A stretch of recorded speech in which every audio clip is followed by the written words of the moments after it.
Welcome everyone, Unknown003 here. Today I have something very special and a little bit unexpected for you guys.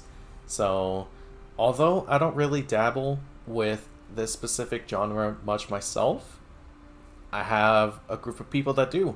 So today we are going to be talking about RPG games.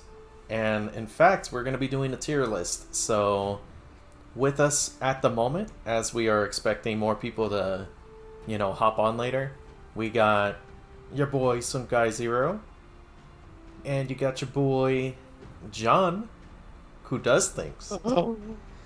Oh. What's So, up? what's good, everybody? Go ahead and By the way, wait, yeah, real quick. You said this was RPGs? Dude, I yes. thought we were doing first person shooters. I don't play RPGs. I lied. Oh shit. Well, this has been a fun stream, guys. Thank you guys very much for watching. uh, I thought you meant the shit that blows up other things. But Well, no, man. fuck. Yeah. Yeah, there are a few RPGs that I have played myself, which I definitely make sure to add a few. That way I'm not too, quiet during this. But if anything, I'll let you guys do most of the talking. If anything. Okay, I can allow for such things. Look at that. We're having to carry his channel for him. Mm-hmm. Right, guys? I get clouded by the ButterSquad. Oh, man. Alright, so... Yeah, just to get a few criterias out of the way, and before I even mention criterias, you two, I do want to get your guys' takes on RPGs. How affiliated are you with them? Are you a huge fan of them? Etc., etc. After you, Jose. So for me, RPGs, I'm not gonna lie, I didn't necessarily really start playing them until I wanna say I was like in the 8th grade. Um, Mainly just because like I would see them advertised. I thought they were cool, but the concept of like it's at least way back then too. The concept of like turn-based stuff really didn't appeal to me. But then, funny enough, much like a lot of people, one of my first RPGs that I played was well, actually I didn't even play it. A friend of mine spent the night. He brought his PlayStation over, and he started playing Final Fantasy VII. So I was watching him play, watching how the gameplay worked, watching the story unfold, and I thought that was really cool.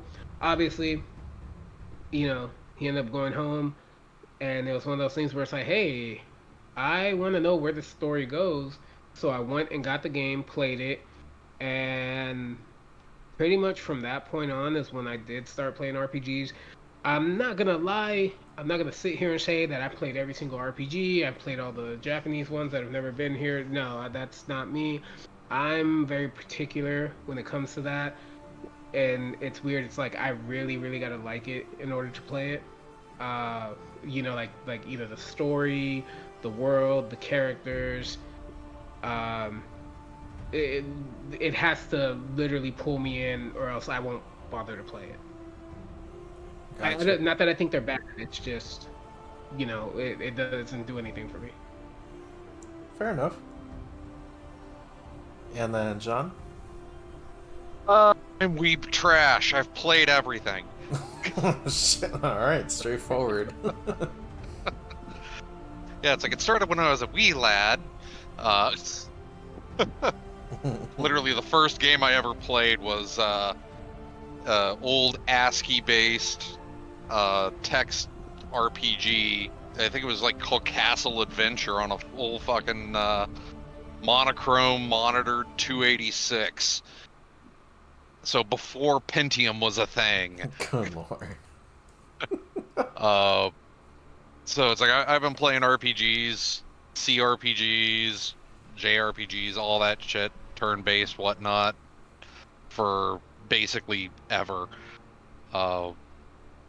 I've become more discerning in my old age because I am old and I don't have time and I'm slowly dying. I need my stuff to be good. Fair enough.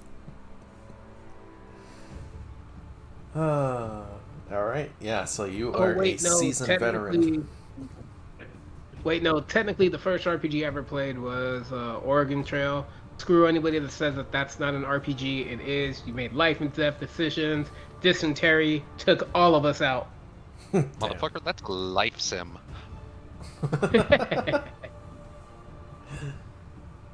All right. So we're just going to go ahead and go through these randomly. It's not in any specific order. So just to kind of throw a little curveball out there. Let's start with Warhammer. Ah, yes. Warhammer. I love it. And just like that, John has already creamed his pants. The nice and tragic part about Warhammer RPGs, though, they haven't had a lot in recent years that would be considered turn-based RPGs. The closest one that they have right now is kind of the CRPG style Rogue Trader, which is the most recent one out. Prior to that, it was like back in like Windows 95 era when SSI was a thing and they were doing Warhammer and Dungeons and Dragons content. And at that time, it was more like weird RTSs that looked kind of like the original Warcraft 1 and 2, except Space Marines. Right. But you'll have things like, yeah, Rogue Trader, uh, Space Hulk, Tactics, stuff like that, where you're having the ability to level up, where it's a little XCOM-y into a point, but the most traditional kind of turn-based one is going to be the Rogue Trader. And that one right now, I've got to give it kind of let's see, what's above solid there? Badass. And is that the highest? Or are we going higher, like perfect or Like something like God that? tier. So yeah, God tier, and then badass, Okay. and then solid. It's I, meh, and delete for I'm gonna the give for the Matt like Hardy for fans. it's like I think I'm gonna have to give it a solid for Rogue Trader, uh, because it's a good kind of traditional turn-based RPG, kind of in the Western tradition of the CRPG style. Uh, it doesn't reinvent the wheel, but it does a good job of presenting Warhammer as the grim dark future.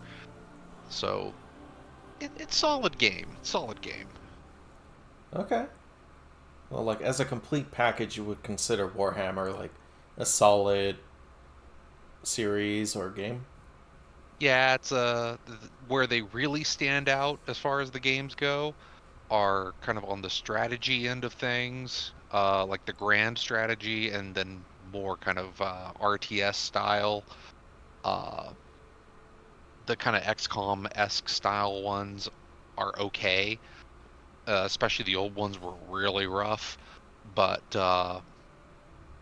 they've gotten better and better. But like again, the action RPG, the shooters, and the RTS is where it really is. But we don't talk about Dawn of War 3, so Got you. All right. And then Jose, did you have any opinions on Warhammer? Do you have experience with it? No, nowhere near the amount of experience that John has. Unfortunately, I've recently been sucked into the world of Warhammer. I hate you so much, John. Um, Unfortunately. you're and welcome. it's um, so uh, I never really played any of the Warhammer games. Like I said, I've recently been slowly being pulled into it. But what I can say, from my perspective, is that like uh, I I definitely agree. Solid overall because it has its hardcore fan base that will defend all of Warhammer, even I guess even the bad parts till they die. And just like one of the things that I'm probably going to touch on with a couple of the games tonight is the overall, like, I guess you could say, like, their legacy and their impact. And Warhammer definitely has had an impact. Um, and it's one of those games where, like, you can see a lot of other RPGs, especially Western RPGs, got a lot of influences from Warhammer. Right. So I would definitely say Solid is a good spot. Um, I mean, for me, to be perfectly honest, I really don't even games that I suggested. I don't even think I'll put them in God tier, just because it's everything's subjective. But we'll see. Hey, I mean, I would think that because it's subjective that we can, have our own little takes there, whether they're hot or cold. I mean, your takes are gonna be all wrong though. But yeah, we'll go with that. Yeah, we'll get there. All right. So the next one I'll go ahead and throw up there is one that almost everyone knows about. So Final Fantasy VII. Delete. Delete. Yeah, delete garbage game. Terrible. Just Worst delete. game ever. Get rid of it. Whoever plays that, they're scrubs. No. Yeah, this is obviously the original version, not the rebirth or like the remake. Indeed. Remake, reuse, recycle. Yeah. Ikiki. Yeah. All right. Yeah, you guys go ahead since I myself have not actually played the original. Oh, you bitch. It's so easy to play now. You can even just do 999 damage from the beginning. Oh shit. Yep. Okay.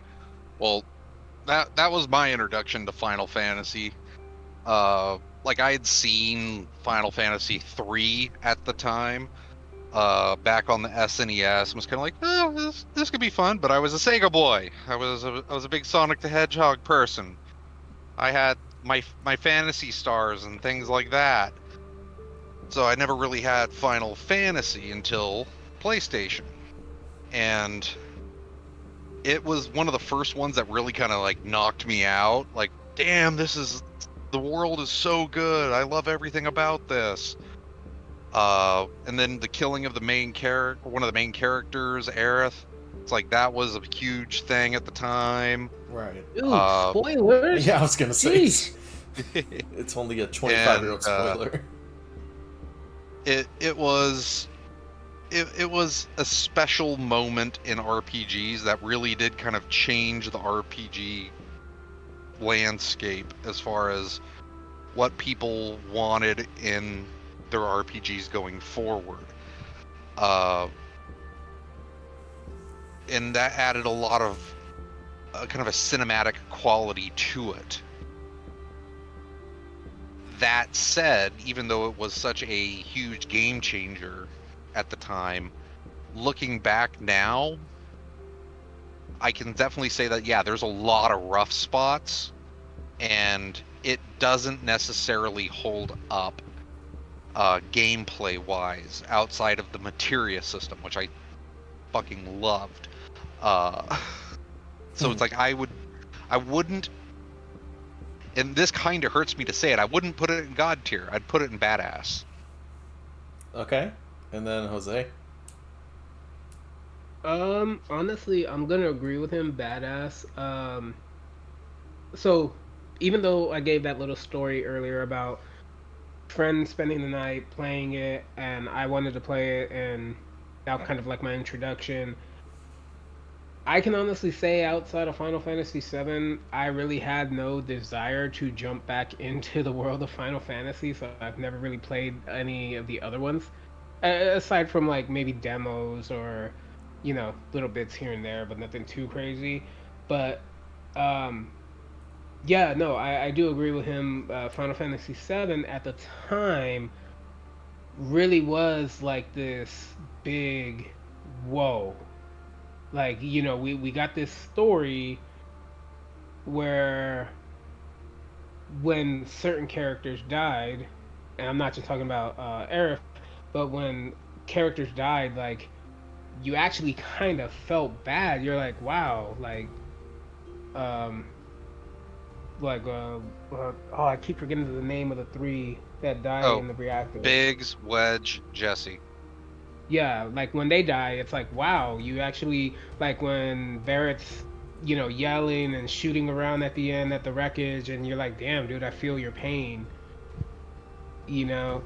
Um, and the other thing too about this game that I thought was really interesting is the older I got, this game, I mean, I know a lot of games this happens, but then this game was one of those where all these like myths and legends started popping up about this game, about like how, oh, in certain copies of the game Aerith doesn't die, or that like she was never meant to die, but then something happened in real life so they changed it, and then all these weird little, you know kind of Theories. like myths about the game, yeah, theories and everything. And then just to really see where like Final Fantasy has come since then, it's you know you've seen like a natural evolution. Mm-hmm.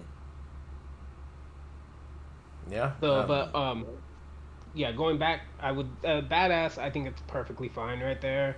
Yeah, because when you see the original game played nowadays, it's like, ooh, there's a lot of little rough things. I mean, I love the fact that in the game there's one boss that literally all you have to do to kill it is throw a health potion on it. Huh. Nice. That became or to a point that's been kind of a staple for a while, but not necessarily as a boss, if I remember correctly. Yeah, I mean, correct me if I'm wrong, but I'm pretty sure Final Fantasy VII has like the most adaptations, like compared to the other games. Like it's been, Oh, they have yeah, milked the fuck out of that game. yeah. It's literally the Street Fighter 2 of Final Fantasy games. Like it's absurd. Like, and I'm not even talking about just games, but also like, of course, they have like Advent Children and several like other different things, and of course the remakes, and what the supposed third one that's gonna be coming out in a few years as well. Like it's a lot, man. Like, so yeah, badass is probably good. 'Cause, I mean, it's iconic in itself, so I could agree with that. So now let's get a little modern here with Yakuza Like a Dragon. Now this I is God tier. Oh. It's like it that one I really like it. Uh I would have to put it in solid though for one reason. Oh wow. Uh the grind is real. Mm. Very true. Uh like everything about the game is a lot of fun. The combat's fun, the abilities are fun. The story is like any of the Yakuza games. They're just really enjoyable. There's lots to see and do. Uh, Tons of content for like side missions and whatnot. But when it comes to the job system, ranking up your jobs in that game, especially in the beginning parts of the game, is so god awful slow. Like you'll go through ranks 1 through 5, maybe even up to 6 relatively quickly, like just boom, run straight through that. But then it starts to just slow down tremendously, so you're having to see the same abilities over and over and over. Especially once you find out that like in like say you're fighting some of these enemies in Koreatown. Uh some of the enemies there are weak to fire. One of your first party members can't remember his damn name, but he's the homeless guy that picks you up. He's a homeless doctor dude. He has like his profession is homeless, homeless guy or something like that. And he has a move called Pyro Belch. So he just takes like a swig of alcohol, gets a lighter, and then shoots fire out. You'll be using that a lot. And it's like you can't just skip the damn animation. You have to watch the whole thing. And it's kind of the same thing with his like call pigeon move or whatever it is, where he just grabs a bag of bird feed, scatters some bird seed right in front of the enemy, and then a whole bunch of pigeons attack the guy. So it's like it's all entertaining, but it's entertaining until you've seen it like 50 fucking times. And then it's kind of the same deal with each of the moves. Once you're in that class, you're going to be in that class for a while unless you have to situationally shift over to something else because, oh, this is going to be better for an upcoming fight, or I want to grind out X, Y, or Z to get more skills. And it can become such a grind. Right. Yeah, that sounds like most modern games nowadays, to be honest. Just the grind mindset, and yeah, there's always going to be something kind of lacking. So, have you played this, Jose? Yeah, no, I've definitely played it. So around the time, like when, a certain point in time when everybody had to stay home for a couple months, I like delved into the Yakuza world as a whole, gaming wise. Because a lot of them were made free online to download, and so I played them. I was really into them. I was literally asking John for help on a lot of them, trying to figure out where to go, what to do, this and the other, and played those, really liked them, and then I started seeing advertisements for this one, and then it's like a whole night and day difference of like, whoa, the tone is different. It's this definitely more comedic in tone, but like it just visually just looked a lot cooler because it's like, oh wow, they're it like I dare I say they kind of went like the Saints Row route, where they went a little less serious and a little more what would you say, like fantastical or something like that? Yeah, it's like I would kind of agree because to a point at least, it's like there is of course the serious kind of standard Yakuza story there where there's lots of inner politics and the organization and trying to do what's right. But the fact that Ichiban is kind of living in his head, and they make reference to the fact that he's kind of living in his head when it comes to the fights especially, that it takes on that fantastical, a little bit more humorous quality to things. Right. I mean, he's even self-aware that it's an RPG, for Christ's sake. Yeah. Yeah, exactly. All right. So, yeah. Sounds good, man. So, in that regard, are you gonna put it at solid, Jose?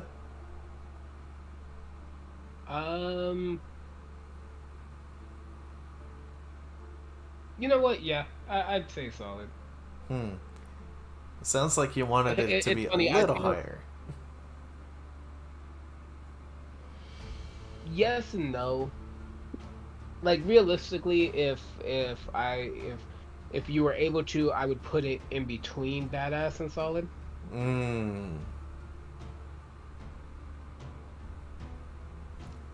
Fair, but yeah. But no, solid definitely is a perfectly fine spot. Yeah. Top of solid. I feel like I feel like a lot of placements for this one are gonna be more agreeable than the last ones we've done, where it's like, no, it's this. No, it's this. Well, I hate you. I hate you too. You're It's wrong. it's good to have those, conversations every now and then. It would be boring to agree with every single one of these, to be fair. Guess what? This is gonna be a boring stream. I... Alright, so now, how experienced are you guys with Live Alive? Personally, I'm very inexperienced with that one. I have played it, I think, one time on the 3DS when they kind of had that remaster of it that came out. Mm-hmm. But that was right before I had sold my 3DS, so I didn't play it for very long. And then Jose? I've only ever seen Sandy play it. That's it. Okay, fair enough. So, yeah, I'm gonna throw it out here specifically because Sandy has played it, and I'll give it to her because she, or just based on the gameplay, like, it is a very charming game, has a lot of, like, self-aware jokes and stuff, so the characters are able to have fun. So I'll definitely give it brownie points for that. So in that regard, I'll just throw it at solid. It's like I can't necessarily disagree. It's like I enjoyed the time I spent with it, but I don't have enough experience with that game to really give a firm one way or the other. Fair enough. Yeah, that sounds good. So let's throw in the first Eternal Sonata game. God tier.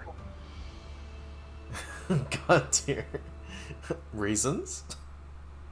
Like, frankly, the actual game mechanics, like the gameplay isn't anything special at all. It's standard turn-based RPG fare. It doesn't do a damn thing to reinvent the wheel.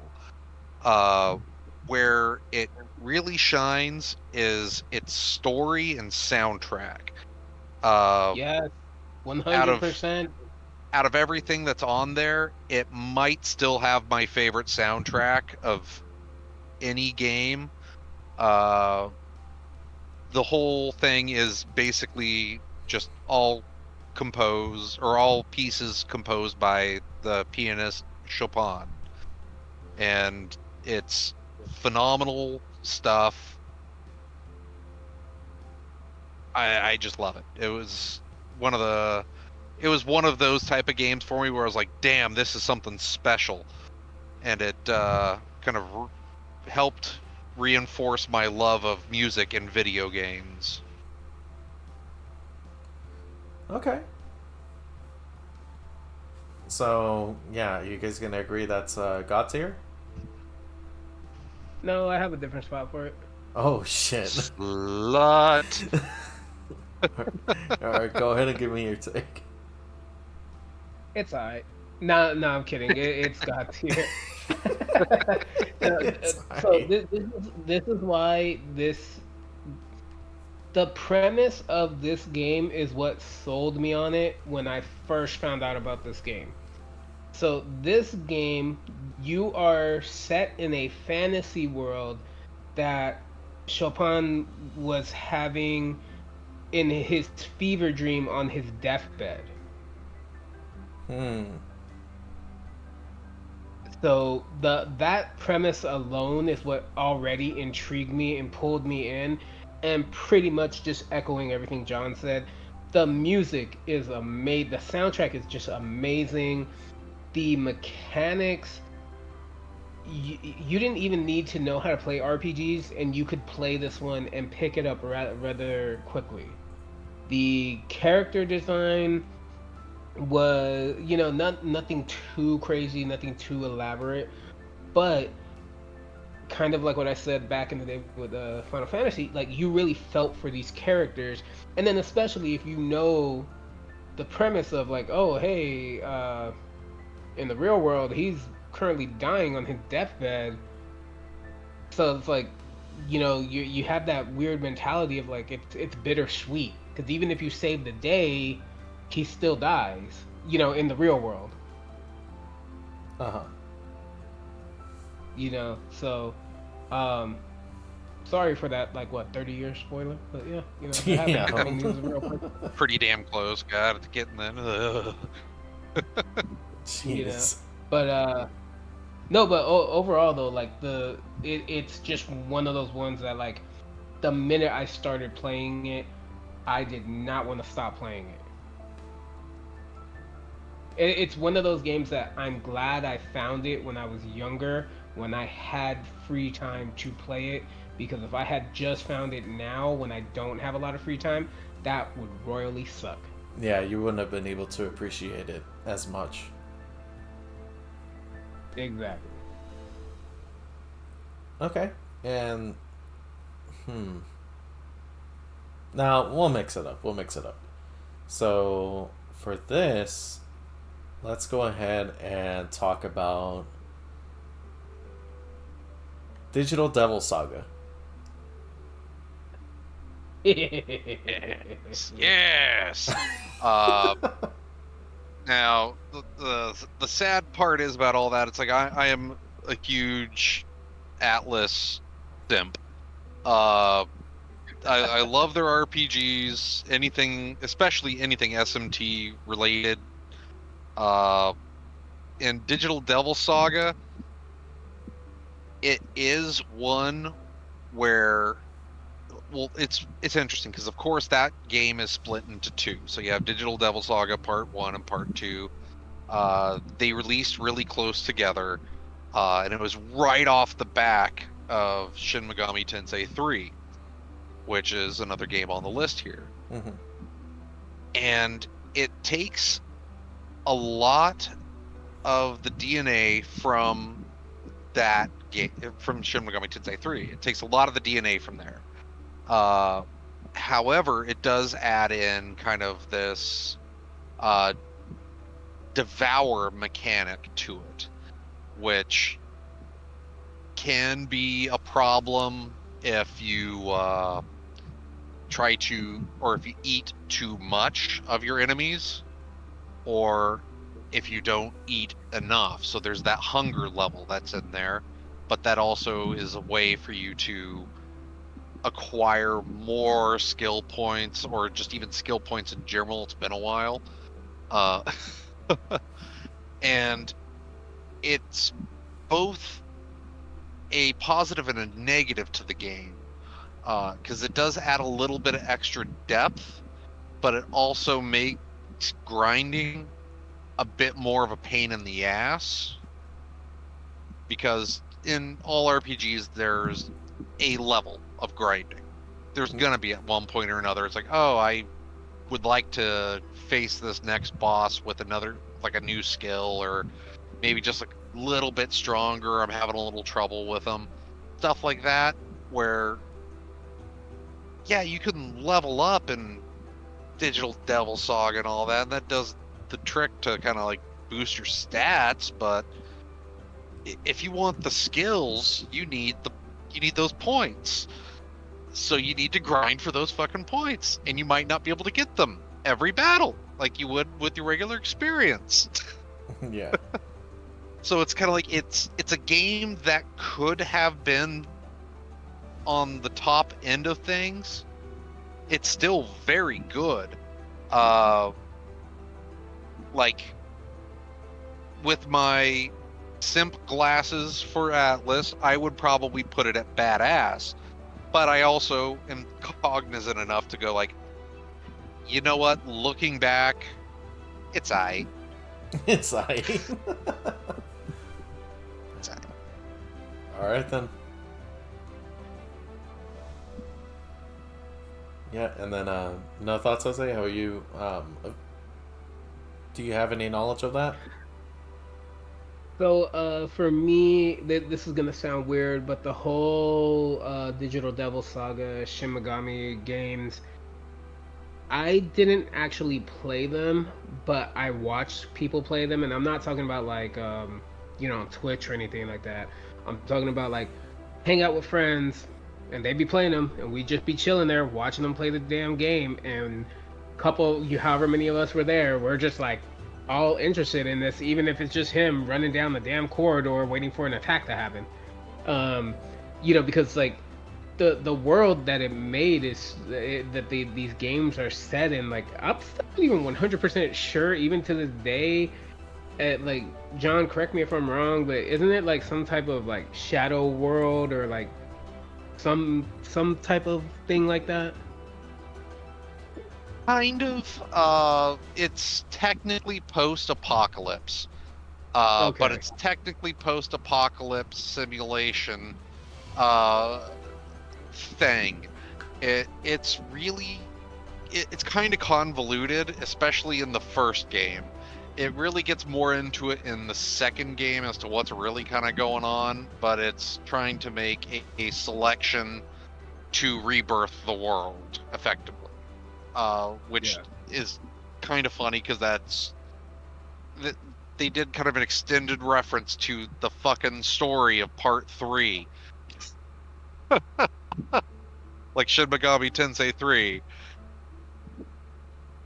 When we talk about that, I'll talk about that a little bit more, but that's effectively what you're doing in part 3. Nice. Yeah. So for me, it's gonna sound a little weird, but honestly, this is one of those ones where I have to put it in the middle. Um, and it would be literally in the middle between meh and it's all right. Because again, I never minded watching people play these, like watching my friends play and hearing about the world and hearing about the characters. But I never had a desire to pick up the controller and say, "Hey, let me try this game out." Okay. Okay. So, so yeah, it could be right where it's at. But like again, like I said, if we could put them in the middle, my selection would be in the middle. Okay, so solid. No, in the middle between it's I and meh. Oh, okay. So, yeah. Okay. Sounds good. Yeah, it's fine where it's at. And again, that's solely coming from that perspective of, like I said, I was always cool watching my friends play, but never once did I ever have a desire to be like, hey, let me play this game. And I think one of the reasons why I never wanted to really play this franchise was a lot of times there was just so much grinding. And yes, all RPGs have grinding, but there were just times where it was like, bro, we've been watching you play for 3 hours and you're just going around the same spot. And he's like, yeah, I know, but I got to get all this so we can move forward. I'm like, okay, whatever. We're still intrigued Ah, for some reason. gotta get that fucking skill up. Yeah, yeah, no, exactly. When you're just sitting there, like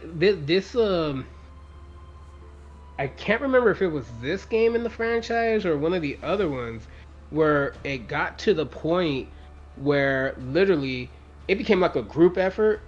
Like people were on the computer looking up junk, trying to make sure, like, oh yeah, you got to go this area right here to encounter this, so that way you can level up, get the points that you need and so forth. And um, John, which one is it that has the Demon Compendium?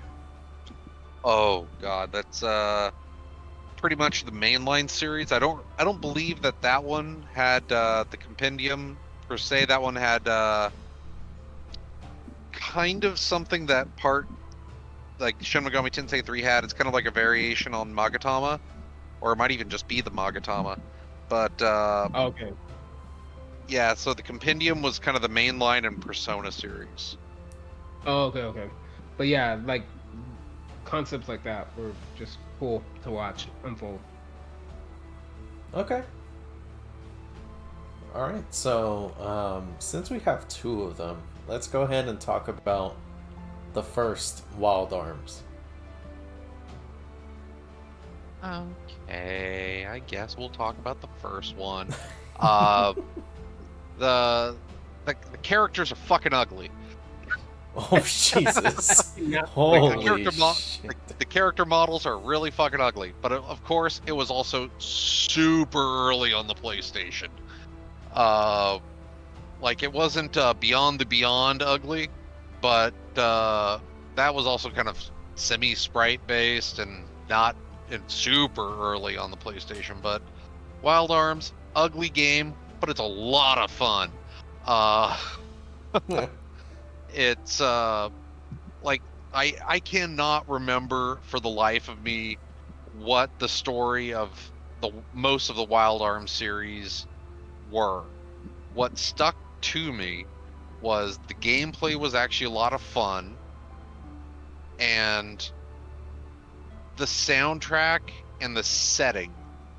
Because the soundtrack, it's like all of them very Western, because it's like a space Western. And with that, you have these vast kind of desert landscapes, and you have a lot of tropes that you would find in Westerns in the game. And it just fits so well. They did a great job with the actual game design, despite the character models being butt fucking ugly.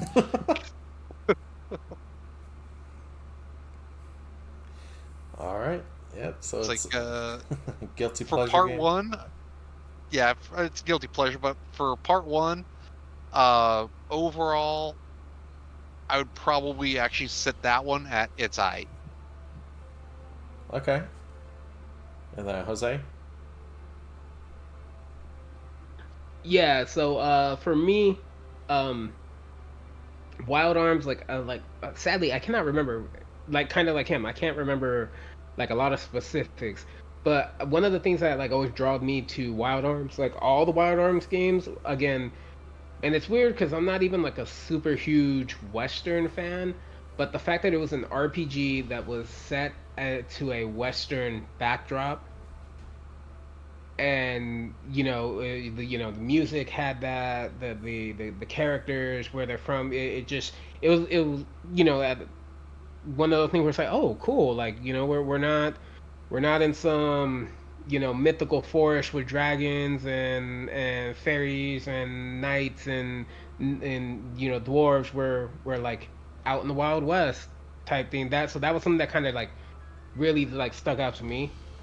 um and then, yeah, god damn it. This RPG one, sorry guys, this is a little more low key, because a lot of points John keeps making are shit that I would say. um but yeah, at the end of the day, I would say it's alright. Just because the first game, reason why I picked the first game is because John had picked the second game. I Okay. think I think a lot of us that have ever played Wild Arms, like the second one was really kind of like the yo, let's go. Um, so I picked this one just to kind of add it into the mix. Who knows? Because that would have been funny if John was like, "Man, delete that shit. We don't acknowledge the first one." To be Yeah, fair. it's like it's if I didn't like the setting and soundtrack as much, I would probably have put it in meh. Yeah. But I really like the soundtrack and setting. Yeah. So there's some redeeming qualities to it. Oh yeah, definitely. There's redeeming qualities to that game. It's like it's kind of like Final Fantasy VII in this instance, where it's like you look at today's games, you look back at Final Fantasy VII for the PlayStation, and you go, man, that is a fucking ugly game. It's dated for its But time. it has charm.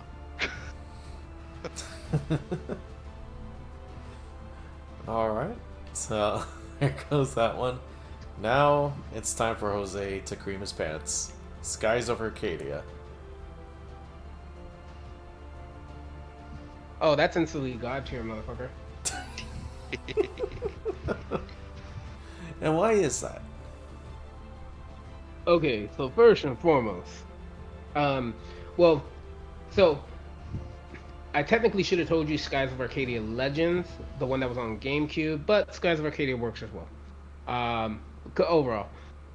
So let me go ahead and preach the good word to you guys. Everybody loves pirates.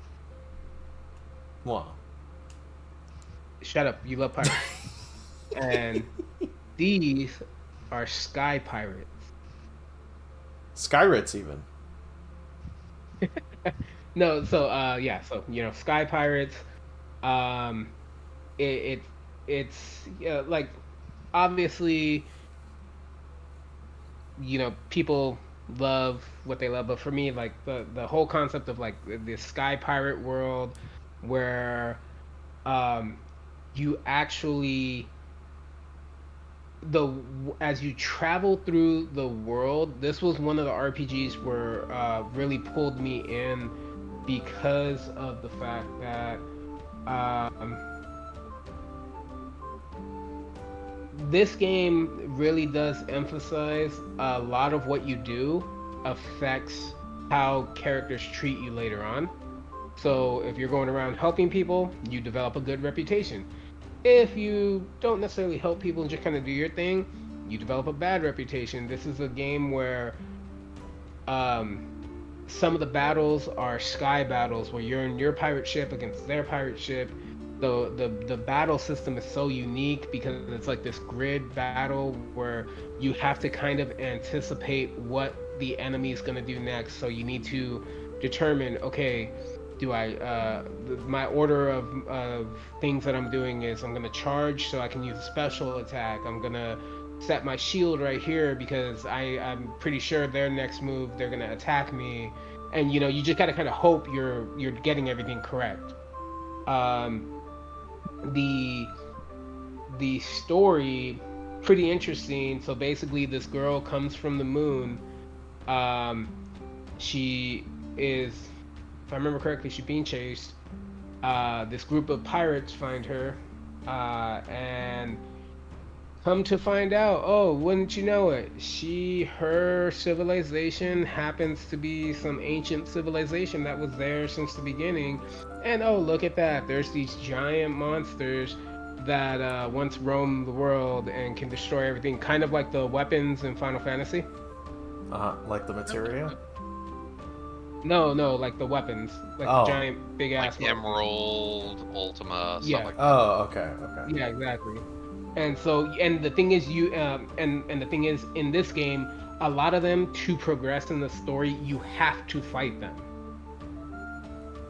So, and again, that's not anything new. A lot of other games do it, but it was just like I don't know. It was a game that just weirdly enough, it made me happy when I was playing it, and I really wanted to um, beat it like 100% because in the game you have the ability, because again you're a pirate crew, you have the ability to recruit people to join your crew, and you can finish the game and not recruit your entire crew, or you can go back and play it and make sure you recruit every single character that's meant to be on your ship. Okay. And it doesn't just like show you where they're at, you actually have to go and find these people, and there's stuff that like that you'll have to complete certain objectives, and like back in the first area, if you didn't do one thing in the fifth area or fifth level, whatever you want to call it, when you run into that person that could have been on your crew, because you didn't do that one thing back then, guess what, they don't want to join your crew. So like you had to really be careful with everything that you did. I would like to say that the music was like amazing, but it's just kind of standard video game music, nothing like too intense. But like it was just like the fighting, the storytelling, character designs were pretty cool. I mean, yes, it's definitely dated. Like if you look at the characters now, they're blocky. You're gonna get that old school blocky. But I'm being biased. I'm not really me. I'd put it on God tier, but I would probably be more so safer to say that it's on badass. And then John. It has Moonwife. What can I say? Yeah. But it that's a game that I've always wanted to finish. I've never had the chance to actually finish it, because when I played it, I first played it on Dreamcast just before the end of Dreamcast life and all the new consoles came out, and I always grew up lower middle class, so new consoles come out, I can't just go get the new fucking console. I gotta sell my shit to get that new console. Right. So, ta-da! And then when it came out on GameCube, I was in art school. So, I wasn't playing that. I was playing the, like, super artistic, pretty Baten Kaitos. Because that game was fucking gorgeous. But I should have been playing Skies of Arcadia Legends.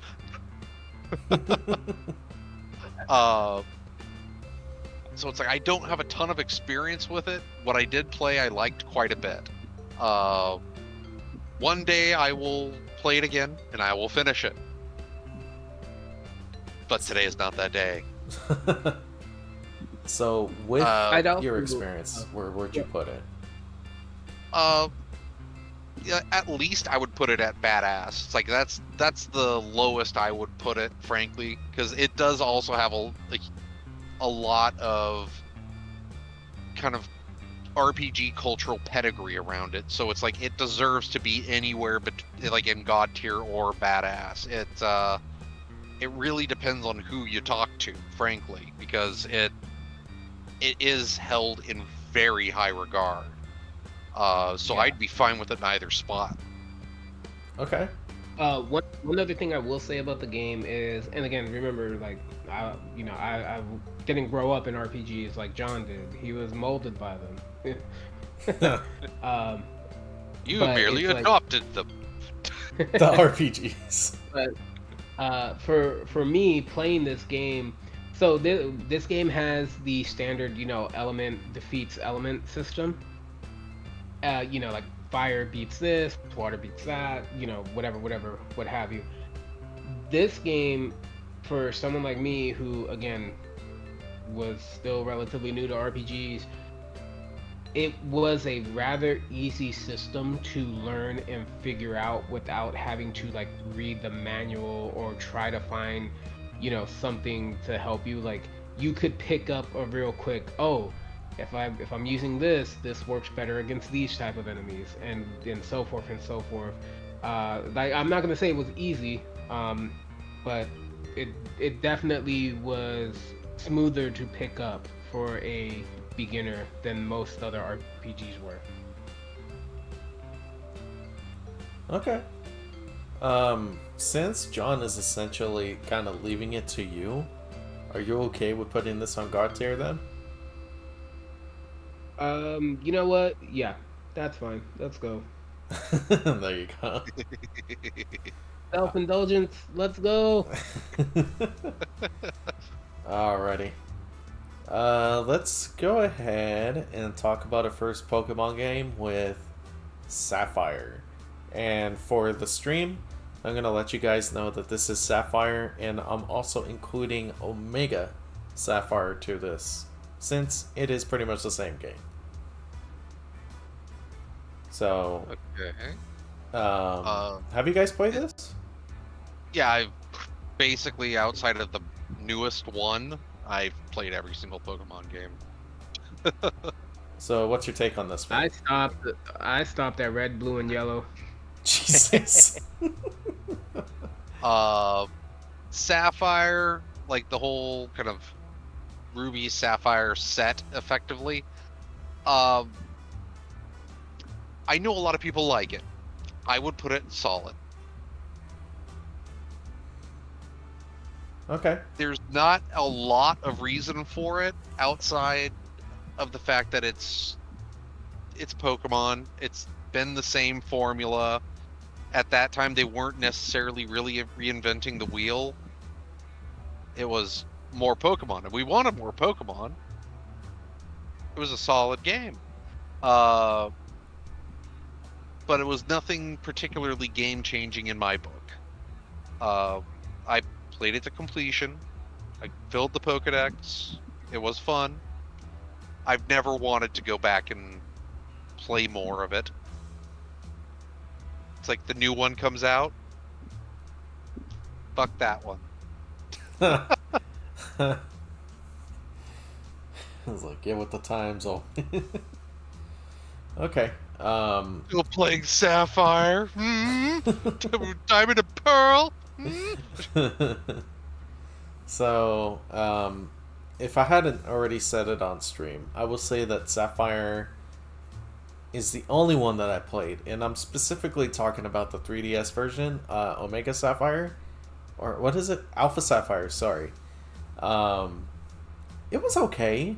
Yeah, so honestly, I'm okay with putting it on solid as well, because for this being my introductory to, like, the actual Pokemon games, I did have, like, a good amount of fun with it, and just like you, like, I didn't really have the interest on getting back into it. I don't even think I ended up finishing the Pokédex, but still, it was a fair amount of fun that I had playing through it. But yeah, that's honestly all I can really say about it. Its gameplay is pretty simple. It's not too difficult to kind of figure out where you need to go after, and relatively straightforward. And yeah, it's honestly only gripes is that the original, some of the original Pokemon aren't in it, but that's basically it. Yep, that's really about it. It's a solid game. It's fun, but it's not it's not anything to write home about after you've experienced it more than once. Yeah. Even twice, like if you are, motivated enough to play it again. So, all right. Before I actually start on this, are you guys affiliated with Bravely Default? Just Yes. the series in general. I am. No. Okay, John, this is gonna be on you. Okay, Bravely Default, the first, or let's just do both of them in one go here. Sure. That's fine. Okay, Bravely Default 1. That one I would straight up give a badass. It wasn't necessarily doing something brand new when it came to the combat system, but it did it in an interesting way, with basically the brave and then the default. The charge ups, so you can act or attack more than once, but if you don't have enough of the charges built, you're going negative turns. Now you've just lost like 4 turns. So it played with things in an interesting way, and then of course you have the job system as well that got brought over from Final Fantasy, and it all works really well. The story is pretty good. The characters are fun. Then, like on the 3DS, you even had kind of this little town that you could help rebuild effectively. That could be, through the gameplay, you'll get things that'll help you build the town. But also, since they wanted to keep pushing the spot pass for the 3DS, if other people had the game on in spot pass mode, you'd pass by.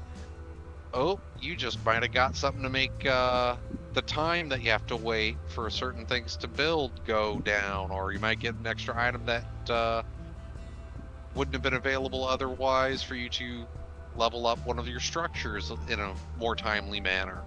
It did a lot of things that you see now back then, and it did it better than a lot of them. Like, the only reason I wouldn't put it in God tier is it is one that does suffer from a little bit of grindiness at certain points. It's not overly grindy, but it has those moments. Part 2 I would personally actually put it a lower level down and just say it's solid. It does almost all the same things that the first one does, but for whatever reason, it's just not as engaging to me. Right. I can't put my finger exactly on why. And it's not like I played them back to back or anything. It's like it was years in between, and I was looking forward to Bravely Default 2. But it just didn't engage me in the same way that Bravely Default 1 did. And it's like I played Bravely Default, like I completed the game twice. It took me a very long time to complete Bravely Default 2. And it's not for like oh, there's so much to do, I have to do all of these things type of reason. It was mostly like I just did not necessarily want to finish it. It was like, okay, I'm gonna finish the game, but I'm not gonna make it a priority in my life. You're gonna hear from Sandy for this one. um, yeah, sounds good. All right, let's go ahead and change the gears a little bit to Baldur's Gate 2. Now, that one, Jose, do you have any experience with Baldur's Gate 2? A little bit, not too much though. Okay, and I have a sneaking suspicion you have absolutely no experience with it, huh, Luis? Absolutely not. Yep. So I'm going to come out and say it like this. This is a total bias pick. Oh, It is one of the games I would absolutely never say is not God tier. It is God tier all the way across the board. It comes from Black Isle Studios, which is kind of a legendary D&D developer. They got absorbed, I believe, into BioWare when they did Neverwinter Nights, and kind of just evaporated after that. They just got assimilated into another studio and have never been heard from again. Just their developers went every which way. Mm-hmm. The crowning achievement was Baldur's Gate 2. Like a classic CRPG style, where turn-based D&D rules. You'll see that come up again later with Baldur's Gate 2, and technically with Star Wars Knights of the Old Republic 2. But the art, the soundtrack, the characters, the amount of characters, the story, everything was just fit so well. The dialogue was amazing. The voice acting was amazing for the time.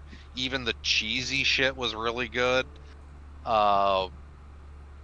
And although the only drawback to it literally is just that I believe it was operating off of D&D 2.5 or something like that, where there were some like wonky rules for certain spells that made certain spells that should be kind of useful not really fucking useful. But that game, Baldur's Gate 2, is probably the RPG I have spent the most time playing out of any RPG ever released since. Like I spent just exploring the world. Also, I was a fucking child when I played this, so I was kind of dumb. So I spent a lot of time exploring just the first act of the game, and it was the first game that I ever saw outside of like an FMV game for the PC, like Mr. Riven, that came on more than like a single CD. It's like that one was a 4-disc set. When you bought it in stores, it came with a goddamn map, a big fat instruction manual / player's guide that had all the spells and abilities in there, so you can kind of plan out your class depending on if you wanted to multi-class, kind of quote-unquote go down one of the martial paths if you were like a fighter type character. It did a stellar job of bringing everything of the tabletop to the computer. And like the villain was a really good fucking villain. Like everything about it was just top tier, and I spent a lot of time with RPGs, and I still haven't quite found another RPG where I spent that much time on it that wasn't an MMO. Okay. Like, I probably have, not even Dark Souls, and I love Dark Souls. I have probably hundreds of hours in Baldur's Gate 2. Very good. Yeah, so it seems definitely worthy of God tier then. Yeah, it's like, and you can get the remastered versions of Baldur's Gate 1 and 2 on all modern consoles. Not sponsored. So, I just want to be sure about something, because this could be very much fake. Was there just a single Eternal Sonata game?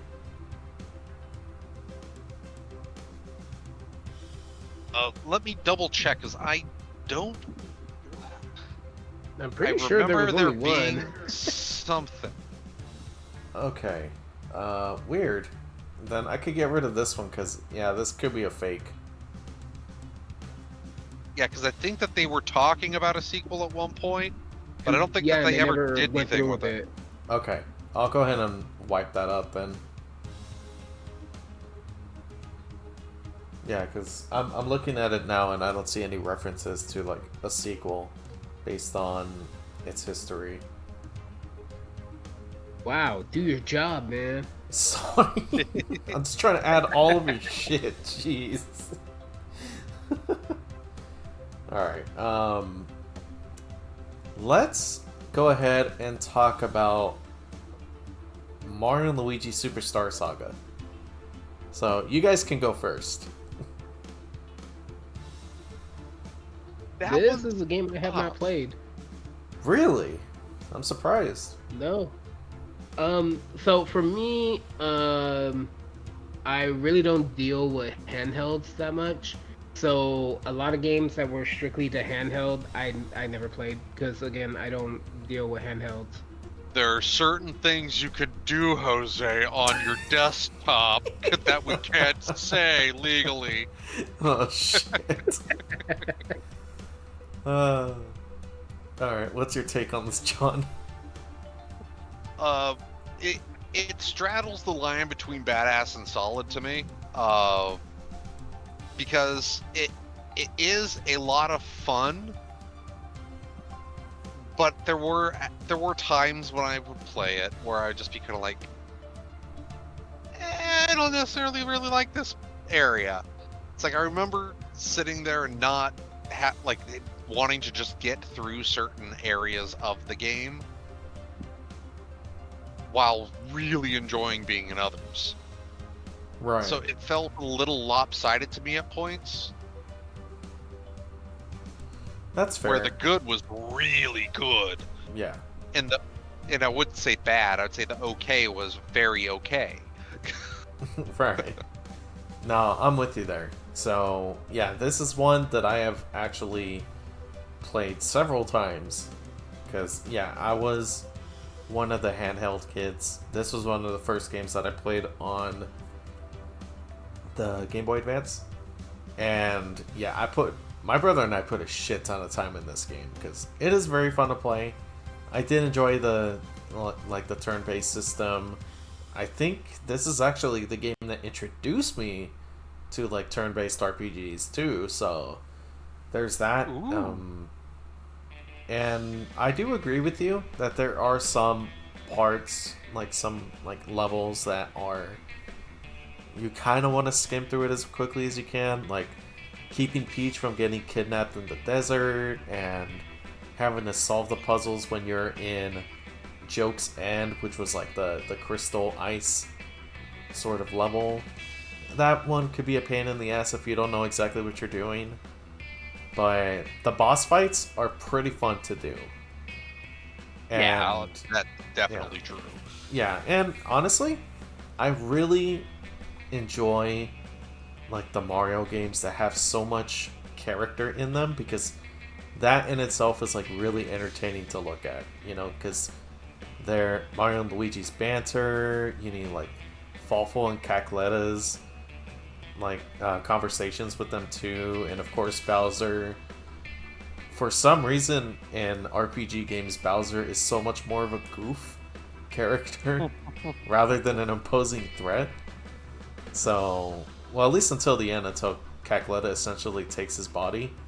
But yeah, I don't know, man. I have a lot of really fond memories of this game, so I would want to put this personally on Badass. Yeah, it's like, honestly, I am fine with that.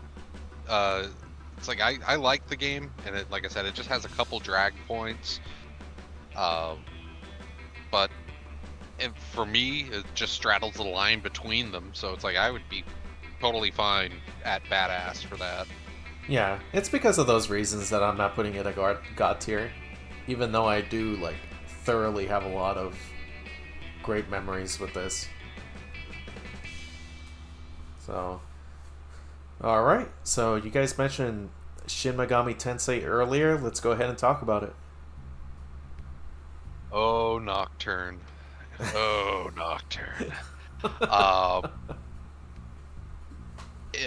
Now, see, this is one of those games where we got I would say we got the beta tested version of the game with the full feature of it, stateside as our first release, including Dante from Devil May Cry, and it was, outside of certain circles, I would say it was kind of the mainstream's first real, or mainstream gaming audiences like console gamers and such like that, their first real taste of something that was incredibly unforgiving and had more of had like more of a mature religious overtoned story. And that it's also one of those games where that did change a lot of things, where you started to see that more, especially kind of in games that were translated over, where a lot of those references would be scrubbed. It's like one of the other games on the list that was earlier than it does have some of those types of kind of connotations here and there, but this one was one of the more widely known, especially because, I mean, for crying out loud, not everything that you're dealing with outside of a few selected characters are demons. And in our fragile Western worldview, demons, the Judeo-Christian thing, is like, oh no. So it was obviously immediately Satan. The whole thing was Satan. And of course, being that we got the complete version, it's like we had the Labyrinth of Amala, where you could go in and get, spoilers, the candelabra from Lucifer. So you can prove that you are the demon of all demons and get the true demon ending by killing all the other candelabra holders, and then finally going up and beating Lucifer himself. And that's a tough goddamn fight. But one of the biggest things about the game was it was to put it in modern game journalist terms, it was the Dark Souls of its time. Uh, Very unforgiving. If you prayed to RNGesus would forsake you. Damn. It was one of those titles where if your main character dies, it's game over. Even if you have a full party of things that can even resurrect you, it's just main character dies. The Demi Fiend dead. Oop, game over. Reload your last save, you scrub. Damn. So it was very unforgiving because there's a lot of enemies that can either just paralyze you, or they might just crit you and get an extra turn, or they might just hit you with a weakness if you're weak to light or dark, and suddenly you just got one-shot killed. So there's a lot of what some would call an issue, but I call a feature.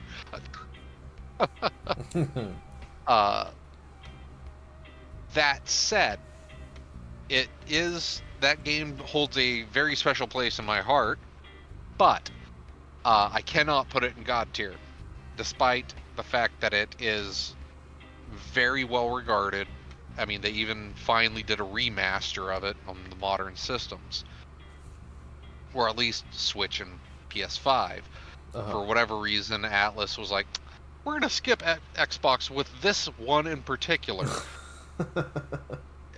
Literally just that one. But I would have to put Part 3 just personally as badass, even with its kind of reputation for being one of the most solid ones in the series. And that does come down to one reason. The grind.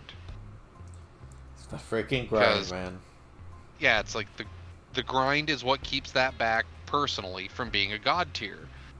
Because, oh yeah, there are some significant difficulty spikes. And if you don't have,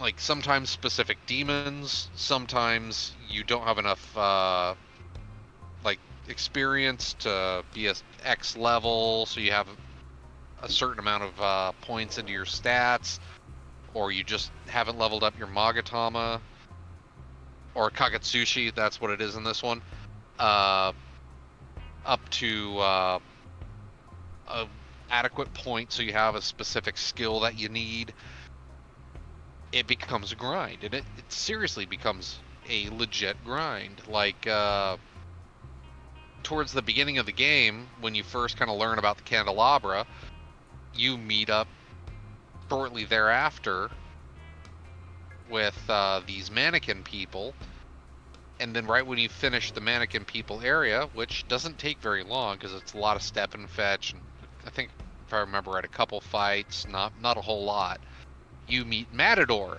and Matador is your skill check. He is like in a lot of their other games, there is effectively the first, not always the first boss, but there is a first moment where you're like, oh, this is a serious fight, because chances are you get fucked up. You get fucked up real good.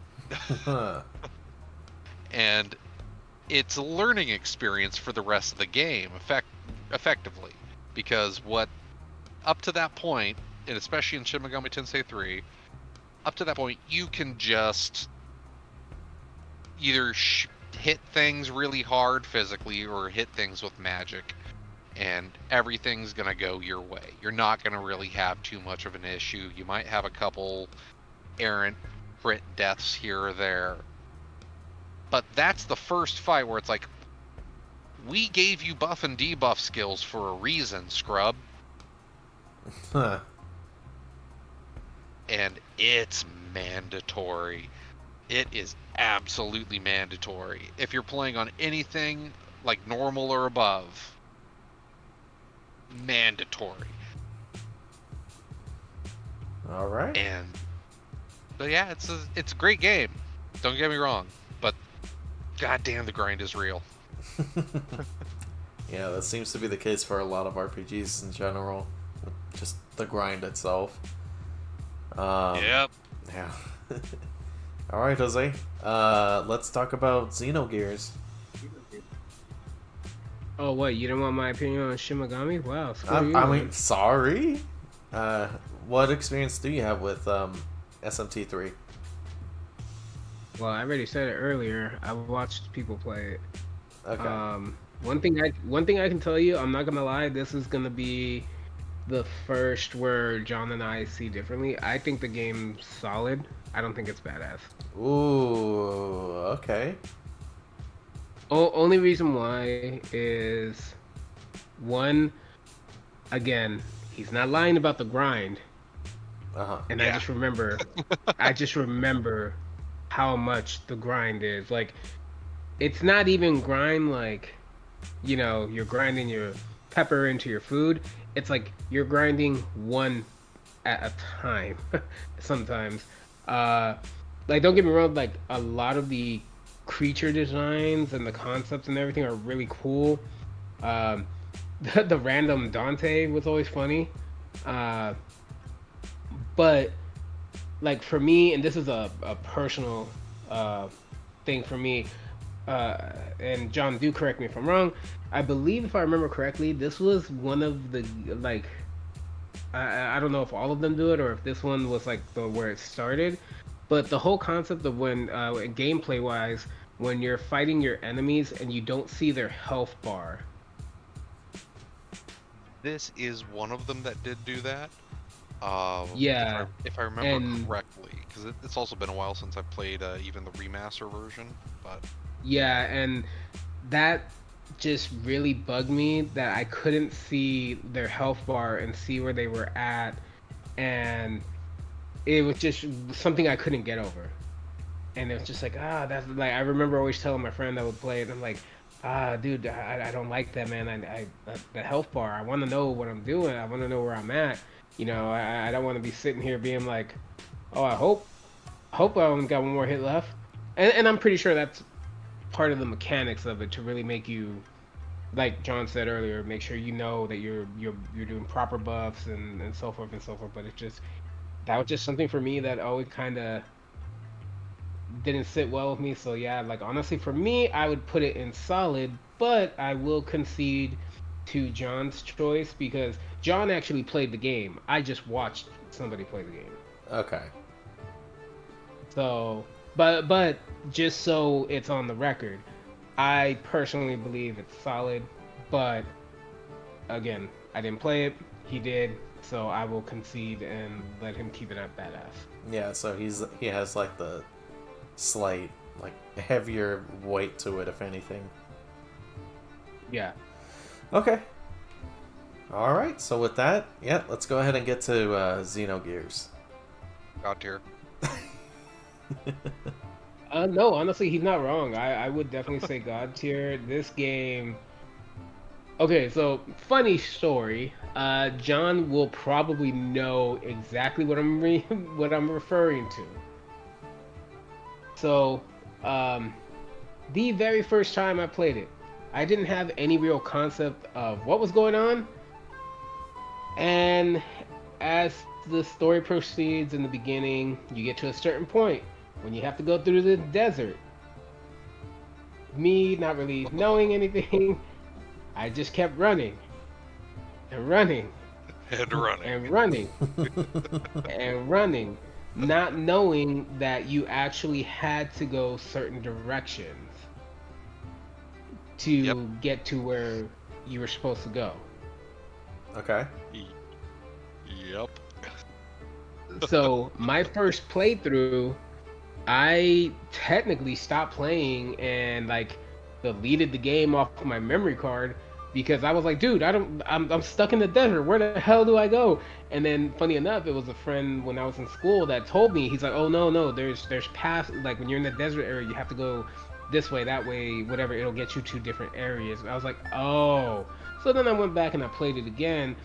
Um, and I started really enjoying it. I love how they one thing that we kind of haven't touched on a lot of these RPGs. Well, not fully all the ones on this list, but a lot of RPGs in this era were that they did a really good job of the cinematic cutscenes were outright anime cutscenes.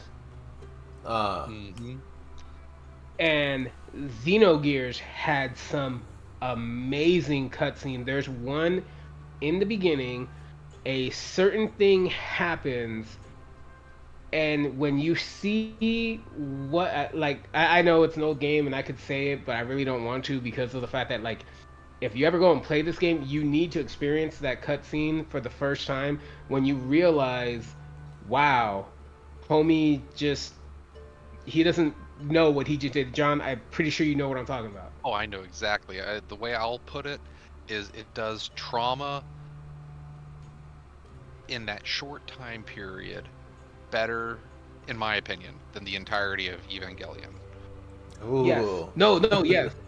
No, exactly. Like Xenogears, I don't know. I've never looked it up. Maybe there was some type of correlation between when the people that made Xenogears, maybe they were inspired by Evangelion, or I'm not, or the other way around. But there's definitely that vibe to it, and yeah, that sequence that I'm talking about, it's just one of those like wow, especially with certain character interactions that happen beforehand, and then you see that and you're just like wow. So this is like and again, playing it for the first time, this was before I got mad about the desert thing. I saw that happen and I was like, oh, so this is the story, this is the tone we are going for. Okay, I kind of wasn't ready for that. It's and it also is one of those where it really kind of securely uh fashioned the trope of, oh, we're gonna kill these rats and now kill God. Yes. Just a major and, escalation. and Oh then yeah, another cool it's hilarious. and another cool thing that I liked about the game was this was like an RPG. John, correct me if I'm wrong. Like always, when the battle system, you were essentially putting like combo inputs in. Yep, it was, I think, the second like semi-major RPG to do it at the time, but it did it infinitely better than the first one, which was Yeah. Legend of Legaia. If I think that was the Oh yeah. first one to do it, but yeah, it's like certain combo inputs would give you like special moves, and as you progressed, you'd be able to enter longer combo inputs and just like certain times stack special moves. Uh, and it was a breath of fresh air at the time when everything at that point, for the most part, especially in the mainstream RPGs, were all just kind of like, oh, yep, select an attack, select an attack, select an attack, select a skill. Uh, and the characters, like the artwork for them, the designs, the sprites, the settings, uh, practically everything was really good, just above and beyond what they really should have been doing at the time. And on top of that, you not only had just your characters, but you also had mech suits. Yes. It's kind of the best of all worlds in that game. Like that was this is one of the games that I wish, wish. I don't even care if they do a remake. Just give me a goddamn remaster. Just upscale it to 1080, or even just, I don't even care if you upscale it. Just make it available on modern systems or PC or whatnot. Don't care. Make it available. I'll buy it again. Do it. Do it. Are you listening, Square? Do it. You know they're too focused on Final Fantasy shit. Yeah, they're just too focused on milking more out of 7. Fair. All Which, right. to be fair, the new remakes they're fun, but Yeah, still, come on. yeah, this seemed pretty good. So, Breath of Fire 3. And we're on a roll, God tier. Yes. Damn. No, you don't understand. I got in trouble as a kid for playing this game. Explain. Not because of like any not because of any type of religious or anything weird like that. I got in trouble for playing this game because Played one it too summer. much. No, yeah, that's exactly what happened.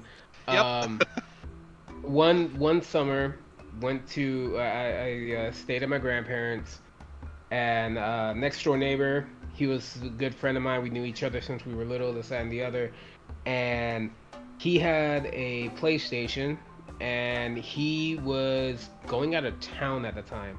I think it was like for the weekend, for this one weekend. He was like, "Well, here, I'll give you the PlayStation. You can play a game. That way you don't have to be bored." Because where my grandparents live, it during the summer it is ungodly hot, 120 degrees outside, hot. Uh-huh. Um, so try not to be outside that much.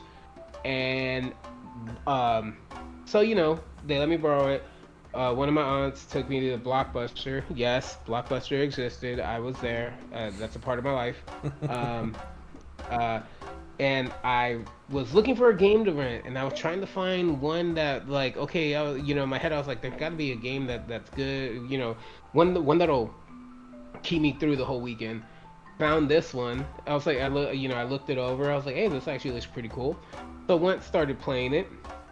And then the same aunt the next day, before she went to work, she saw me. I was already up playing it. She said, "All right, bye. See you later. Cool." It's like, yeah, no problem.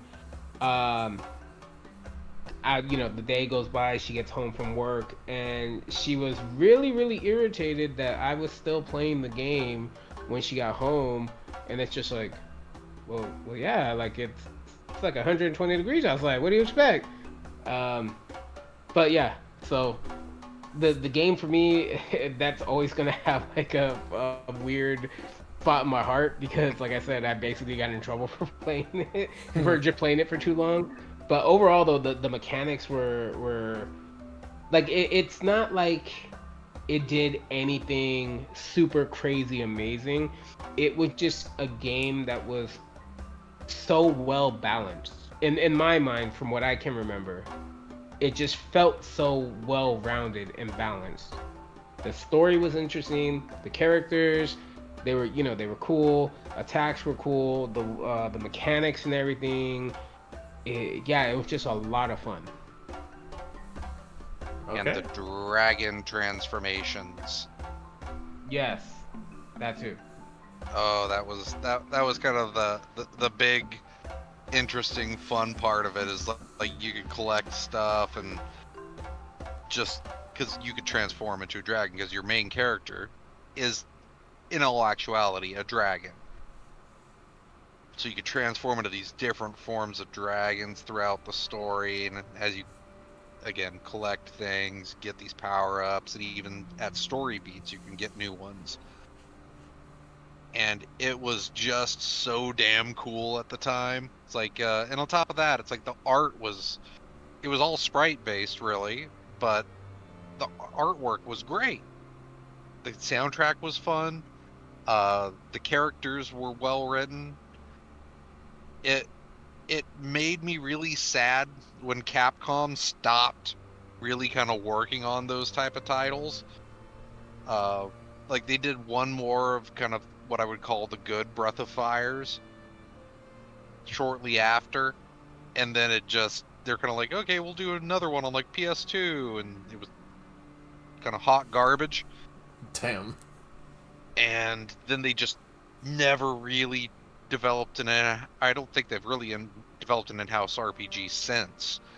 Uh, but that was like when Capcom was making all kinds of stuff, from like the platformers to fighting games to RPGs, and they were like riding high at that time too, because like everything that they were doing was solid. I mean, like, really minimal solid. Like, I would say the late 90s, early 2000s, really, Capcom was pretty much releasing bangers constantly. But Breath of Fire 3 is probably the crowning achievement of that era to me. Fair enough. Yeah, it honestly seems like they don't really acknowledge the Breath of Fire series as much anymore, which is unfortunate because I'm pretty sure there's like a diehard fan base out there that are like when the fuck are we getting a Breath of Fire back, for like the newer consoles and stuff. So Oh yeah, it's like if they announced it and it didn't look like something that they threw together in a weekend in fucking Unity, I'd be all in. right. Yeah, maybe someday. Yeah, probably like PS7 when Capcom gets bought by like Amazon or some shit. yeah, probably. Alright. Yeah, freaking future shadowing, I guess. Anyway, are you experienced with Octopath Traveler? Yes. Alright, as I call it, Octopoop, just to piss off Sandy. Alright, go ahead, man. Okay. So, do we want to just do 1 and 2 kind of at the same time? Yeah, same thing, just like Okay. Bravely Default. Okay, so it's going to be the exact same thing as Bravely Default. Badass for part 1, solid for part 2. Dang.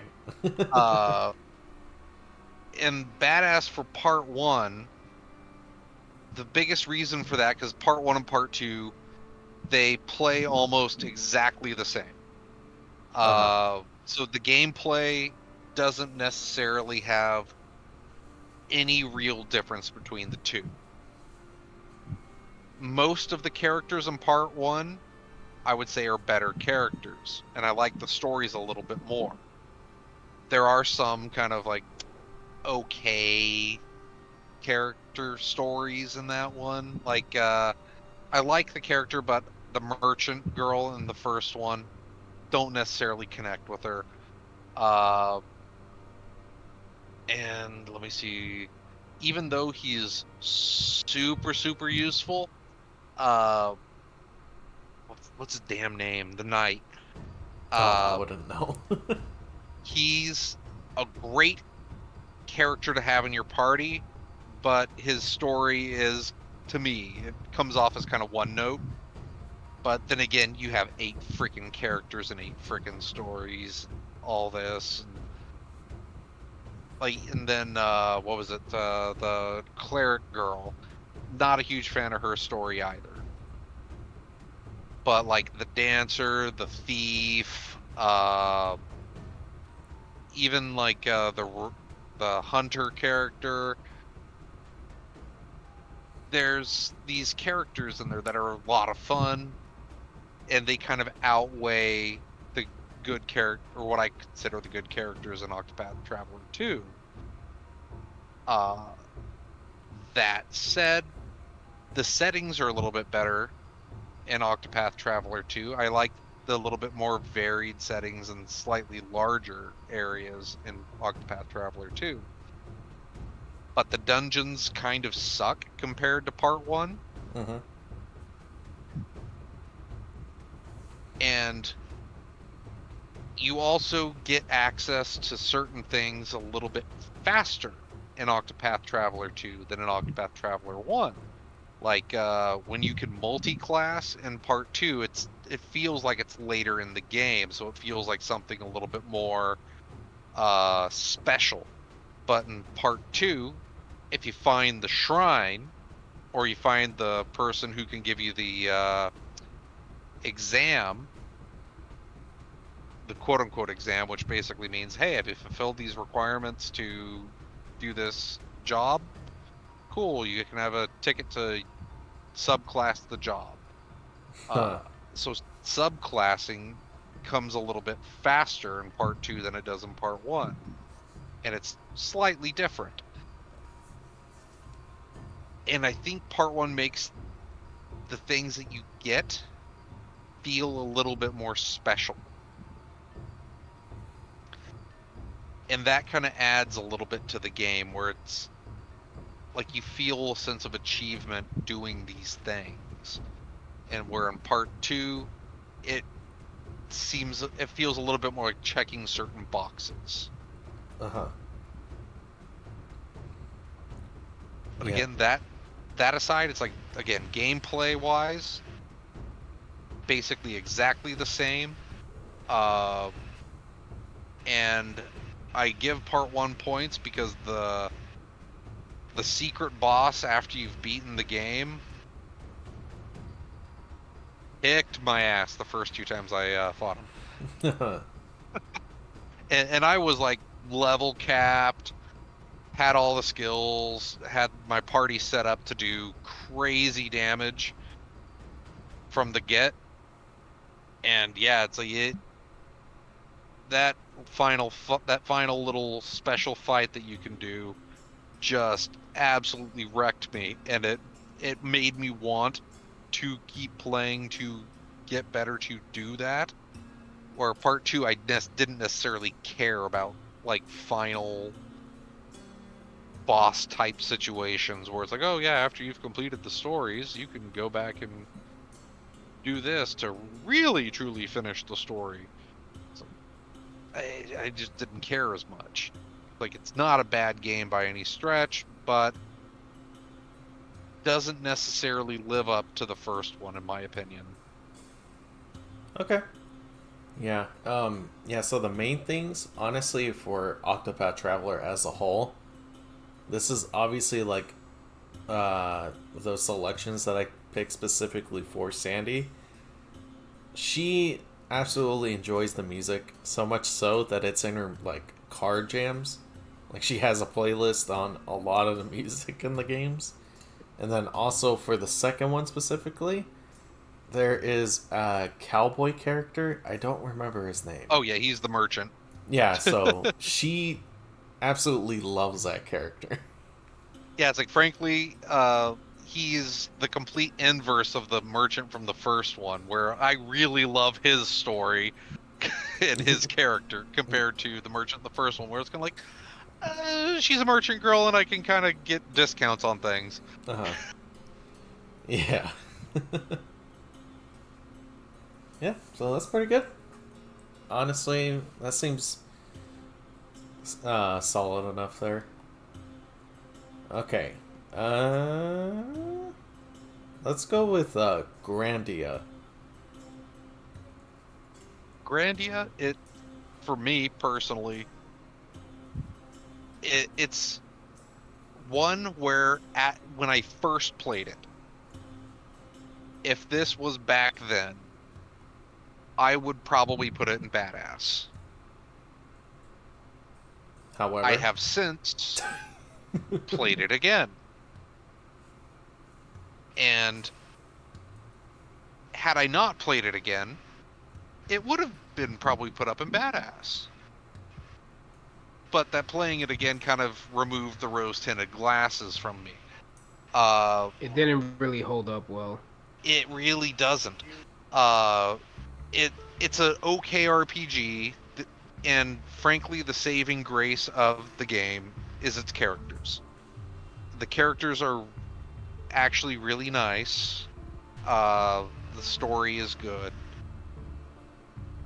but gameplay and graphics, it doesn't necessarily hold up remotely as well as one probably should to get a high rating. And it is kind of a slog, and the camera system is terrible in retrospect. So it's one where I would have to say I wouldn't necessarily put it in meh, but I would probably say it's aight. It's like It's aight. Jose. Like, you can still enjoy it, but there's a lot that looking back, I would definitely change about the game. Uh-huh. Honestly, I think for me, I would put it in meh, just because, kind of similar to him, where I played it way back in the day when I was a youngin, back when I still had hopes and dreams and aspirations for life. Um, Same. and and you know, then I've seen gameplay of it now, and I've even had the opportunity to play it now that I'm older. And when I did play it, my mindset really was like, this is it. Like it wasn't like, oh cool, I'm playing, Grandia again. Yeah, yeah. It's just like, oh okay, yeah, this is it. Like I didn't hate it, but it just kind of was one of those things where it's like, you know what? I don't need to come back to this. And so for me personally, I would put it. And I'm really not trying to talk bad about the game, because again, when I was younger and I played it, I really liked it. But just kind of like what John said, that whole playing it now that you're older and you comprehend things so much differently. Yeah, the rose tinted glasses came off and you're just like, oh wow, when I was a kid it was easier to entertain me. Yeah. Right. In fact, you know what? I'll kind of actually agree with you on that one and acquiesce and say, yeah, it probably does deserve to go in meh. Now, if it was Grandia 2, that one actually still holds up. Yeah, no, Grandia 2, like, and I'm gonna go ahead and say this. I think for a lot of RPGs, the first game when we played them when we were young, they were amazing. Uh-huh. Now they don't hold that well. No, some do still hold up, some do, but for the most part, a lot of them don't hold up anymore because again, the limitations at the time, how old we are now, what we comprehend now, what we like now, and what we're being given now. Uh-huh. Yeah. So it's not that for me personally. I don't know if John or and you Luis feel the same way. For me personally, if I ever give an RPG or any of these videos that we do where we do a tier system, if I ever give a game a low rating, unless I outright say I absolutely think it's a bad game, I'm not giving it a low rating because it's a bad game. It's just because like what I just said, in comparison to everything now, it's like, yeah, it just doesn't hold up. And sometimes, sorry, man, you got to take the rose tinted glasses off. Yeah. Yeah. It's hard for people to do that for sure, in general, just because it is something that they grew up with. But hey, man, sometimes you got to be realistic and see it for what it is now, rather than what it was back Yeah. then. So, all right. Very much so. Very, And very I'm pretty much sure that little rant just lost you so many viewers. Nah, that's fine. Hey, I'm saying nostalgia is great, but it shouldn't be the be all end all to a conversation. They're like, what? They hate Grandia? Well, I'm unfollowing him. In fact, I'm making sure he's canceled. Get this motherfucker canceled. Report! Report! Uh, He has offended my sensibilities. yeah. So speaking of something that could get you canceled, let's go with Pokemon Red. Honestly, I would probably put it as badass just for what it started. Hmm. That's It exactly what I was gonna say. it created the whole, or really kind of popularized the whole monster catching genre. Uh, it in a lot of respects paved the way for people to get into things like SMT, because I mean half the game is gotta collect all the fucking demons. Uh, Right. but it's the mechanics were solid. It like of course it was a Game Boy game. It wasn't graphically anything special, but you had solid character designs for the Game Boy. You had lot of gameplay. The gameplay loop was satisfying. Can't really speak to music so much because it was freaking like basic MIDI stuff. Yeah. But it was just it it was a product of its time in a way where it's still satisfying to go back and play now. But I wouldn't necessarily call it God. I wouldn't call any Pokemon games God tier. But for the most part, the vast majority of them are at the very least going to be solid, and some of them are badass. And the first set, I would call badass because they started this stuff. They knocked it out of the park on game one. It's just unfortunate that they kind of held to that very specific formula for so long. Right. The only thing for me with this franchise, and it's weird because I know the answer because it's literally in the name, but at the same time, story-wise, you could have said, oh, well, you know, you put them in the Pokeballs and they basically sit on your belt or in your pocket or whatever, blah, blah, blah. But for me, it was like, why did they choose to start this franchise on a handheld and not an actual main console? Expectations, maybe it was just like, we don't know if this is going to be really good at the time until it was, so I don't know. Yeah, no, I mean, we could theorize for days why, and I'm pretty sure there's somebody that'll be watching this video and say, you idiot, it's in the name, Pokemon, Pocket Monsters. It's like, yes, I said that already, but there's ways that they could have explained that in the game. Oh yeah, Pokemon, because you can once you get them in the Pokeball, you can put it in your pocket if you want. There you go, problem solved. But I'll tell you exactly why. Shitloads of black tar heroin. 1 weekend they're like, God, it's in my veins. It's in my pockets. The monsters. Wait a second. But no, but he's right. Like, honestly, I would put it badass because, again, this one, look at the legacy that's there now. How many Pokemon games have we had? It's one of the few games that spawned a successful live-action movie. By the way, hint, hint, guys, just remember that for a later date. And it's just kind of like, without this game, there's so many different things we don't have.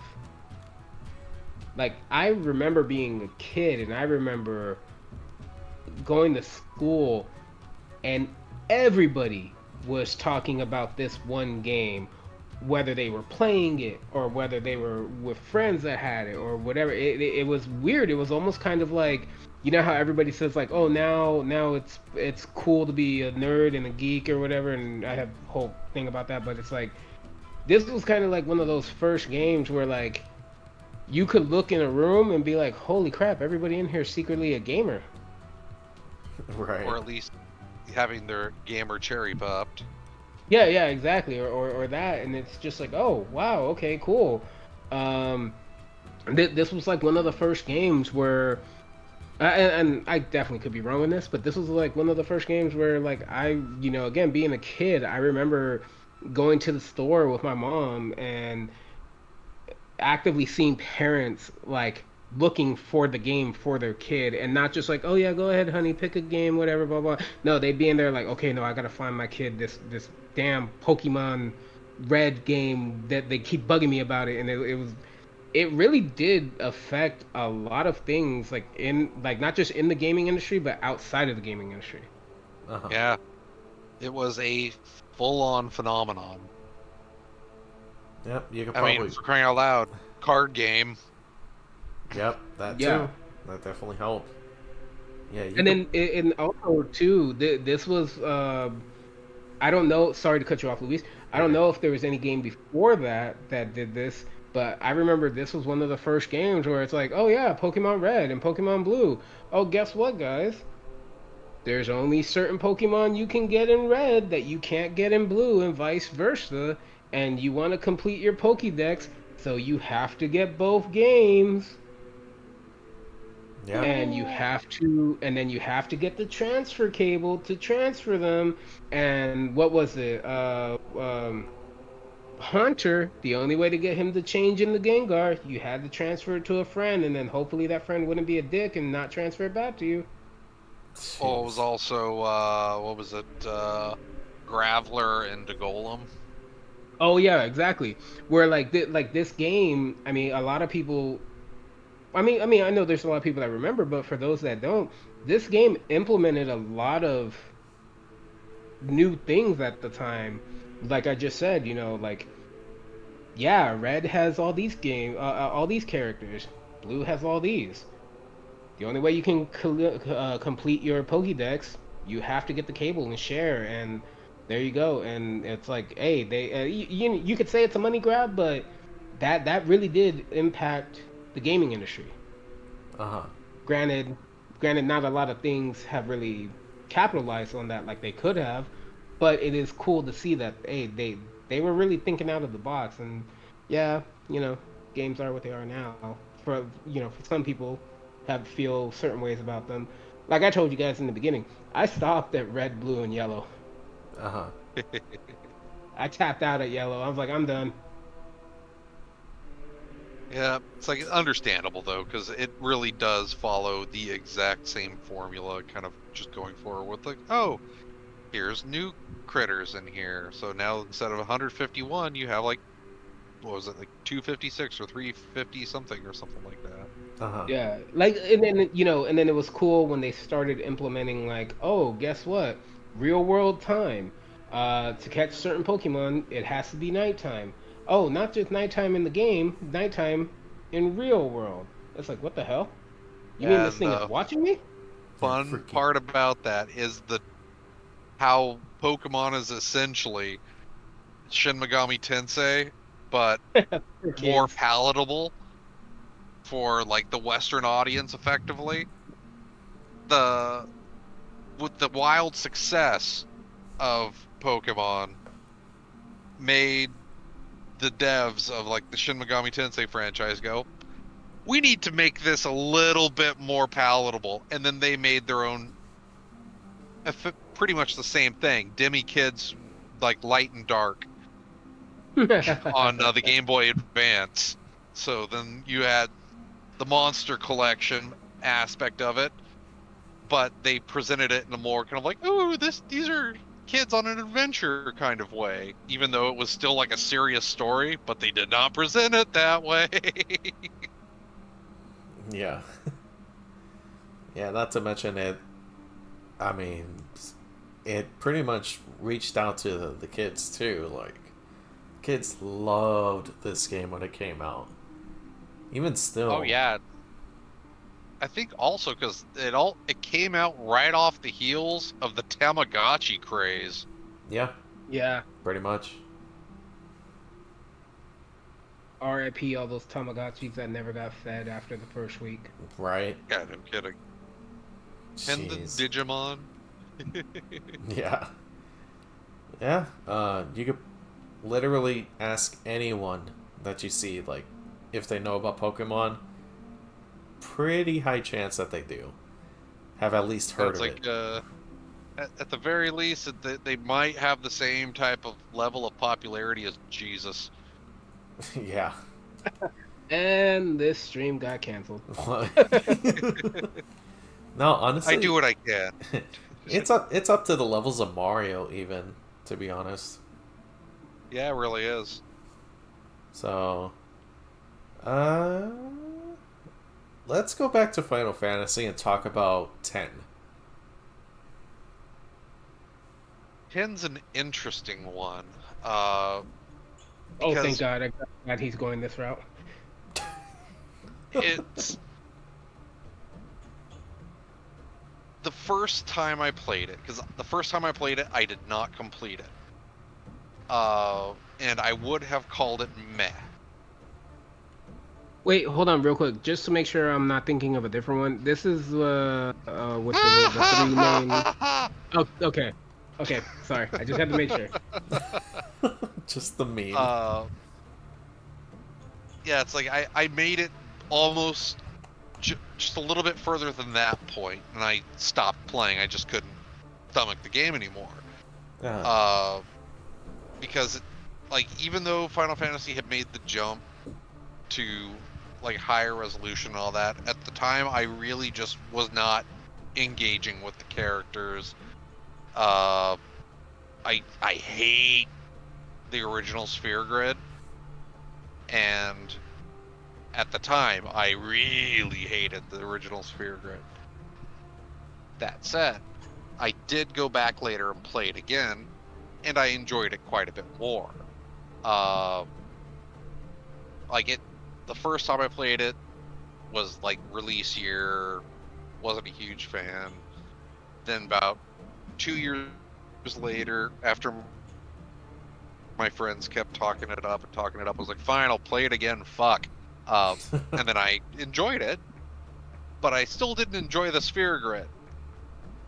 And then, of course, they did the re-release much later with the remaster, and they had like I forgot what it was called at the time, because they would do this with the Final Fantasy releases. There would be like this master version that would be a secondary version they release a little later with like extra secret bosses and refined everything, like the skills, and in this case the Sphere Grid.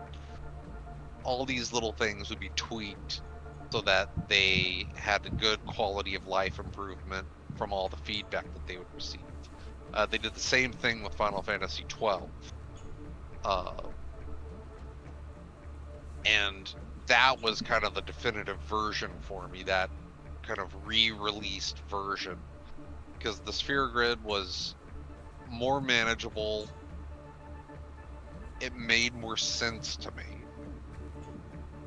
And for whatever reason, at that particular time when I played it, that third attempt,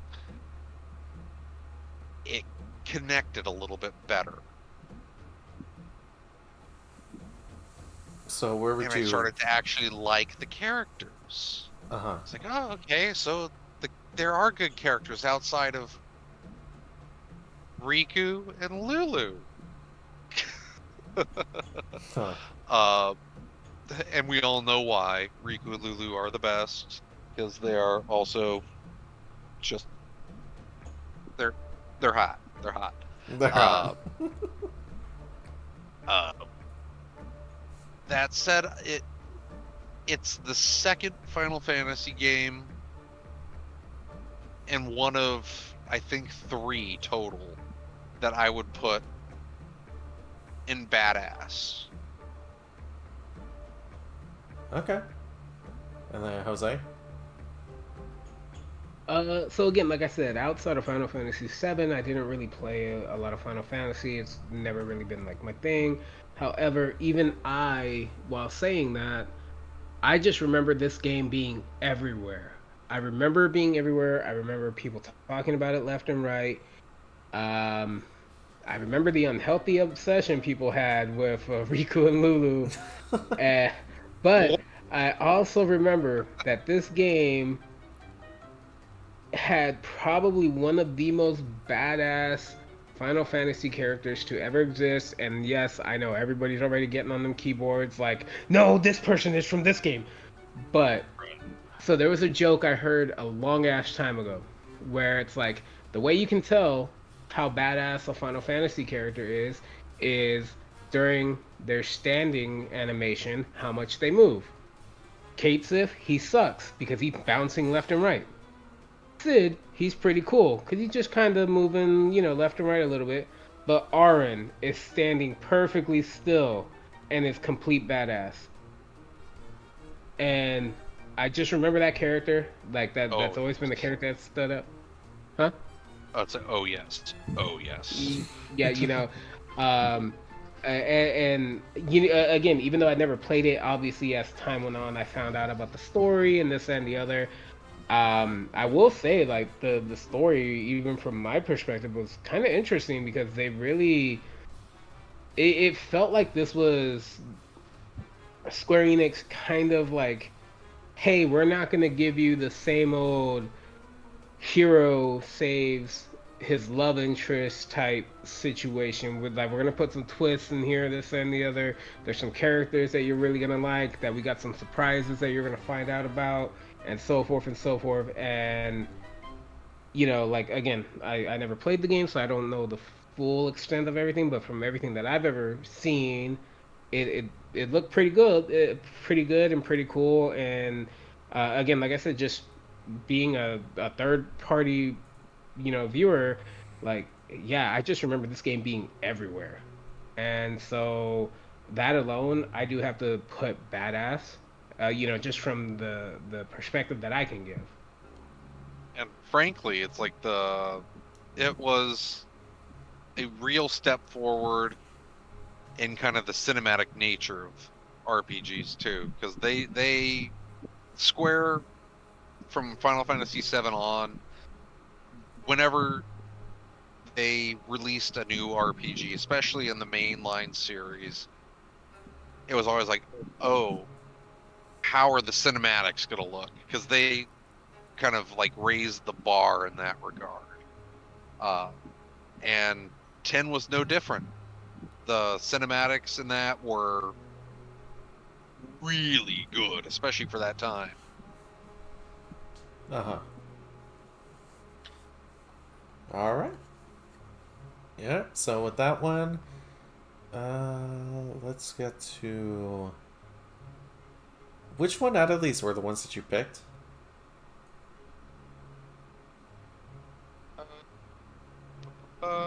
Baldur's Gate, probably Star Wars, or that. Which one of us picked? You Or specifically, John. Okay, Baldur's Gate, Wild Arms, and Persona 2. Okay, let's go with Wild Arms for this. Okay, Wild Arms 2. Everything that Wild Arms 1 is, but better. Much better soundtrack. I think the setting is better. The characters are much better. The combat feels better, even though it's still turn-based RPG. It's like everything feels better. The story isn't really all too convoluted. It's all about getting the arms and a little bit of political intrigue, a little bit of corporate type stuff. And that one also does, kind of like with part one, it also had anime cutscenes and such. This one just much, much better. So it's literally everything that Wild Arms 1 was, just turned up a notch. Uh-huh. Easily a notch. I would put it... That's why we don't acknowledge Wild Arms 1 that much. Damn. Yeah, it's like it's I, but Wild Arms 2 way better. That said, I would, like, if I had a chance to put it somewhere, I'd say it would be like very, very firmly and solid for me. And then Jose? No, I definitely agree. Wild Arms 2, all I remember from it was kind of like what John just said, is that I just remember they basically took everything that was good in the first game and said, okay, this is good. Let's tweak it. Let's make it better, and then let's start polishing up the game. And then we got Wild Arms 2. Uh-huh. And the so yeah, peasants like rejoiced. yeah, exactly. They didn't try to do anything super crazy. They didn't say, "Oh, we should bring this element in now." They were like, "No, no, no. This is our I guess you could say sandbox, and let's stick with this, and let's keep building on it. Let's not try to connect other things to it first. Let's keep building and see what we get, and then we can go from here." Um, so yeah, and I say it as a joke, but I'm pretty sure there probably are players out there that, for a lot of them, they really don't acknowledge Wild Arms, the first one, because Wild Arms 2 came out. And it's so much better. Yeah, it's one of those kind of like that joke from the Wonder Woman movie, the second one. Um, why play this one when this one's better?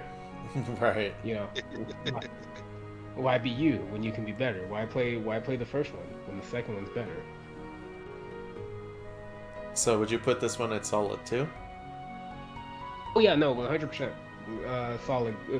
There's no way I would ever put this one and the first one in the same category. Okay. Sounds good.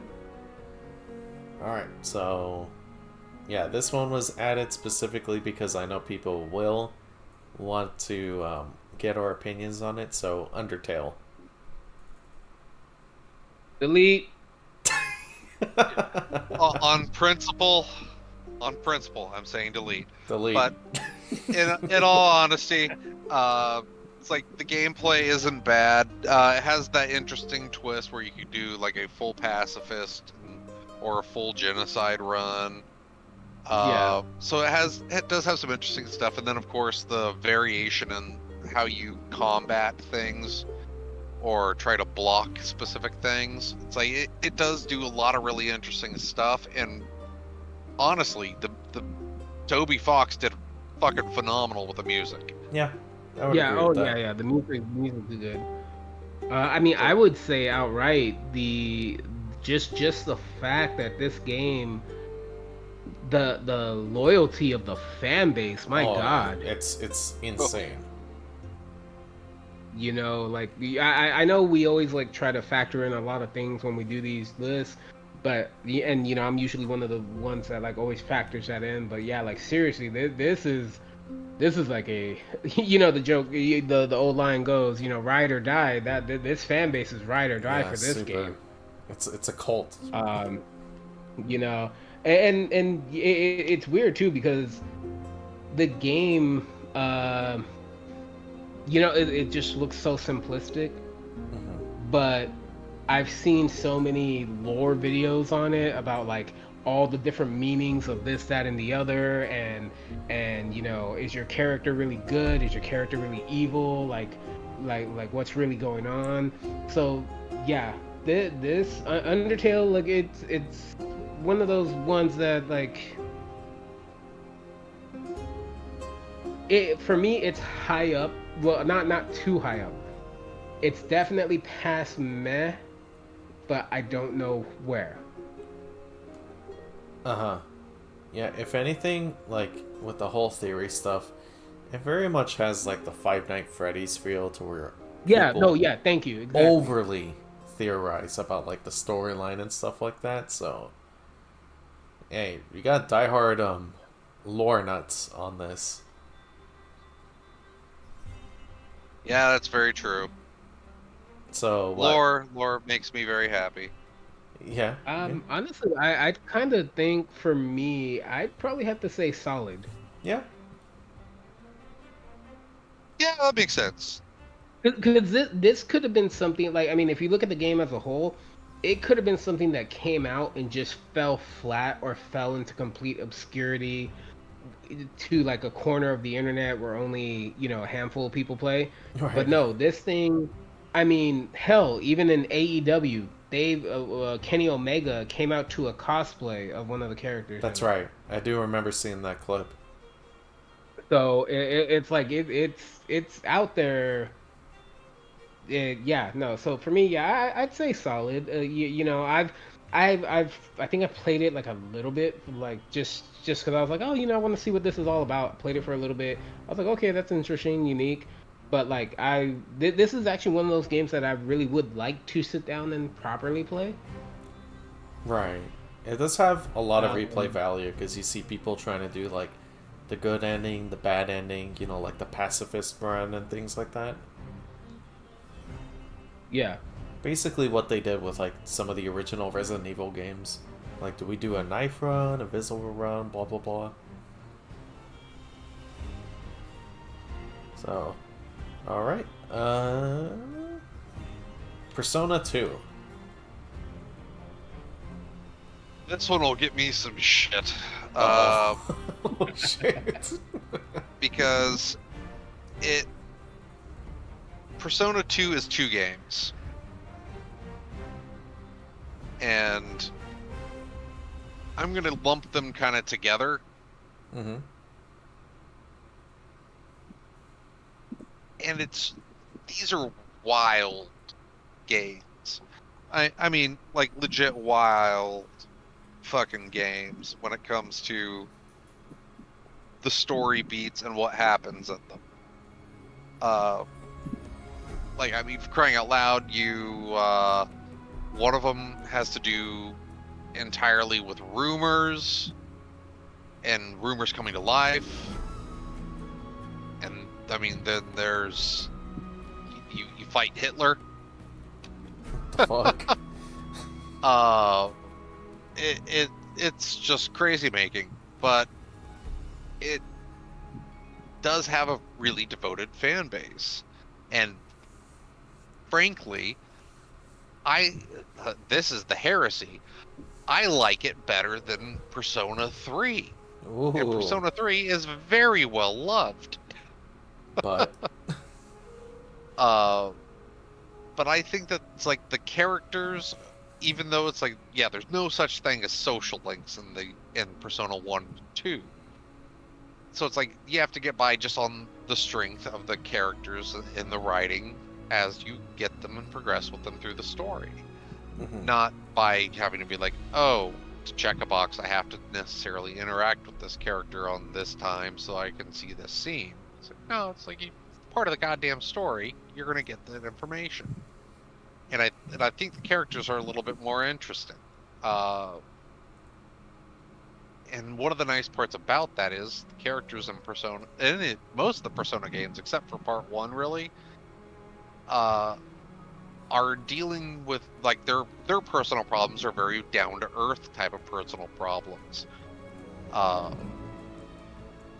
So it keeps things really kind of grounded, despite the fantastical and crazy-ass nature of everything. Uh-huh. Where, had this been Persona 3 on the list, I probably would have put that at solid, even though I really like that one too. But I would put Persona 2 on, like, as a whole, both games, on badass.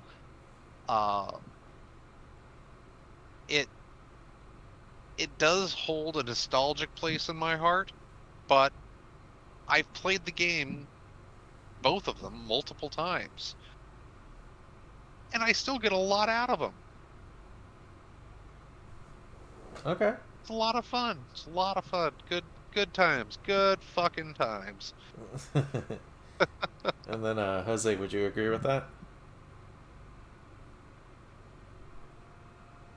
Again, as someone who never played it directly, sure, why not?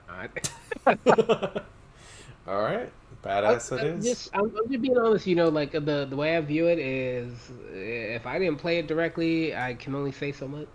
So Yeah, no, I'm just gonna be honest. fair enough. That's pretty much me with most of these. So, But the one thing that I will say though, and again, just you know, the joke in this whole conversation we've had, it's just much like the other games that I saw, the grind. right. Jesus. Yeah. Yeah, it's like it's really kind of funny because that Persona 2, both of them, they have a little bit of a grind. Yeah. But for whatever reason, that particular duology of games is the one that they decided to have the least amount of grind. It's still there, but it's significantly lower than a lot of them. All right. So with that, then, let's get to a very popular one. So KOTOR 2. Go ahead, Jose. Legally, for legal reasons, we must say God tier, or else the mouse will come after us. That is correct. For legal reasons.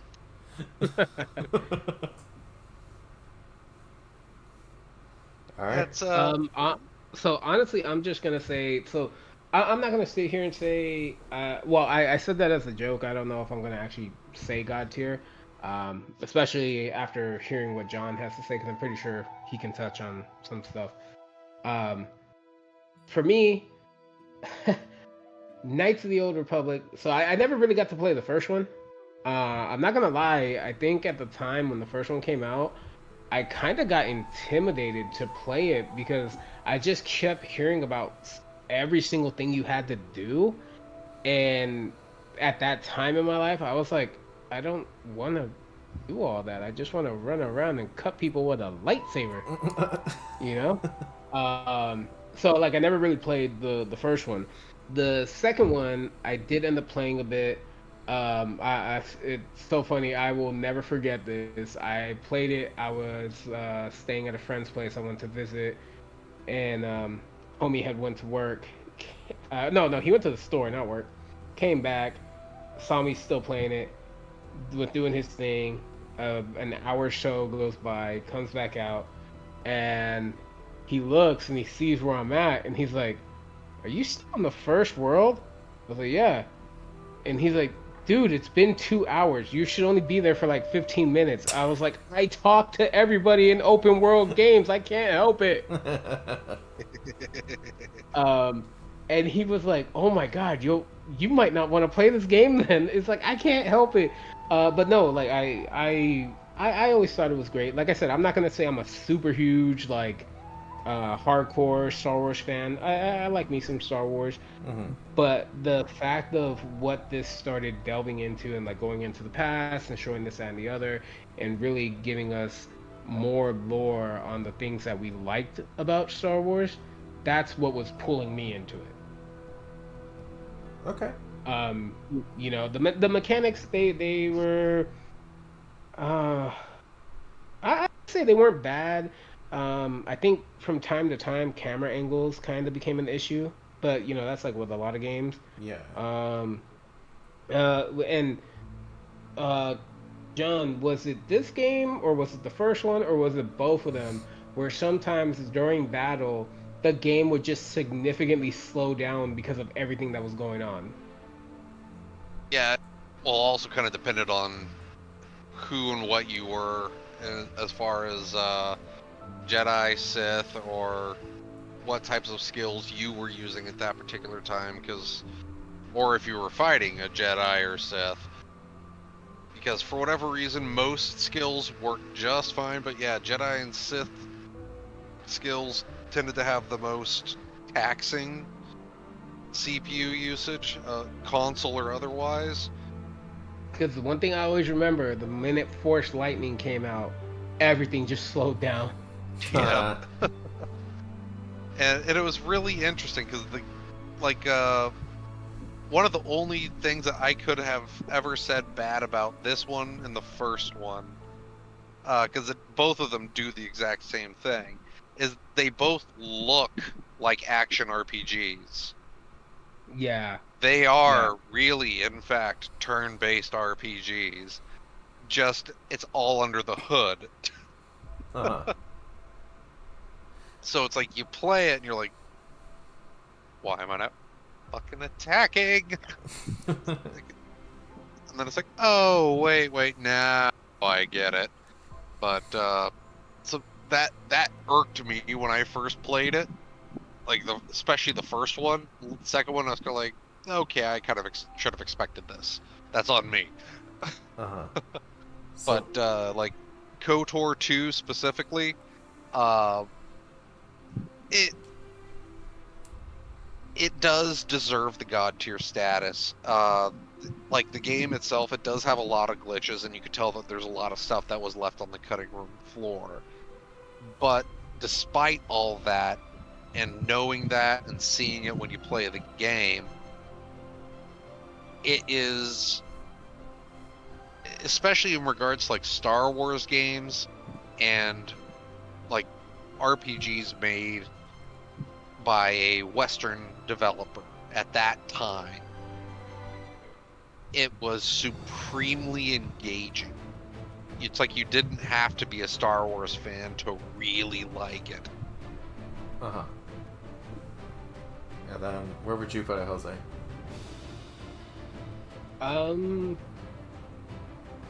You know what? Fuck it. Let's make the mouse happy. Let's leave it at God tier. Make the mouse happy. Alright. Sylvia? Thank God he was holding Karen hostage. You know, Jose wants that Disney money, that's what it is. Alrighty. Yeah, just make sure you guys subscribe to Unknown 003. You know, he completely supports Disney, and everything they do. Yeah. Tales of Arise. I'll leave that to you guys. I'm personally me from because I've played it on and off. I still need to finish it. I'm not super well versed on the Tales series. I just know some are pretty good, some are great, some are like a little but not horrible. But from this one, I enjoyed it. For me, this is a solid. Okay. I don't think go I've ahead. spent enough time with it to give a valid opinion. It's like I have it. I've made about 3 attempts to play it. I just can't get into it. I don't know why. I legitimately don't know why. It has everything I want in like a JRPG, but I just can't get into it. And everybody loves the fucking game. I don't get it. I like it. A lot of the character designs, they're pretty cool. Like I'm nothing crazy, super like, yo, that's the first time I've ever seen something like that. But like cool character designs. If I remember correctly, there's essentially like a team aspect when you do attacks, right? I don't know. Yeah, frankly, I haven't played remotely far enough into it. 'Cause I've played the introduction like 6 times. Yeah, I'm just trying to make sure I'm not thinking of another game. But I'm pretty sure there's like not like a full team attack, but like there's certain attacks that you can do that if Yeah, oh, you okay, can. yeah. It's Yeah. like with what's her face, the blonde. I can't remember her blasted name. The blonde with the long hair that shocks people when you touch her. Yeah. But the main dude and her can do like those fire sword skills and such together. Yeah, exactly. Like those cool little things. Like me, I had never really. Again, like I said, I'm not versed in the Tales series, so I don't know if those are in other Tales games. But when I played this one for the first time and I was able to do that, I was like, oh wow, this is a cool little, like a nice little change. Um, and then yeah, just overall like the story, the artwork, everything with that. That's why I say it's solid. And I know that's a very like light-hearted, like not giving a lot of proper explanation, but because again, like I said, I haven't played the entirety of it, but and I've always heard people talk like like this is a game that they really love, so I'm like, okay, yeah, like hey, like I've never really heard anybody be like, yo, this game is trash. Yeah, and this is the most recent Tales game, right? Yes. Yeah, they've kind of done like I think it's a standalone expansion, kind of like how what is it, Xenoblade Chronicles did, Part 2 did, with the what is it, Yorna thing. This one or Yorha or something, but they recently did that, so it's technically not the most recent one, but it's the most recent full game. Yeah. Okay. Alright. So, Baldur's Gate 3. Another recent game. Yeah, it's like that one. I We gotta all say, know, we all know why people play that game. Don't lie. fuck the We bear. all know. Oh, shit. But We all know there's a certain vampire everybody likes, and oh there's a yeah, certain all the women love Asterion, and a lot of guys like Karlach and all that. It's like no, that's frankly, it's This isn't even Shadow an Heart, maybe. RPG. This isn't even an RPG. This is a medieval dating simulator. Let's just face it. That's what it is. It's like Mass Effect, but medieval times. Of course. That said, it's like that's another one that I've spent a lot of time with.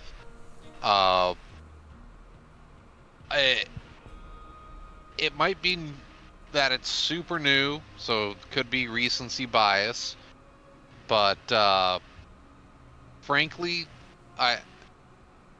it kind of deserves God tier.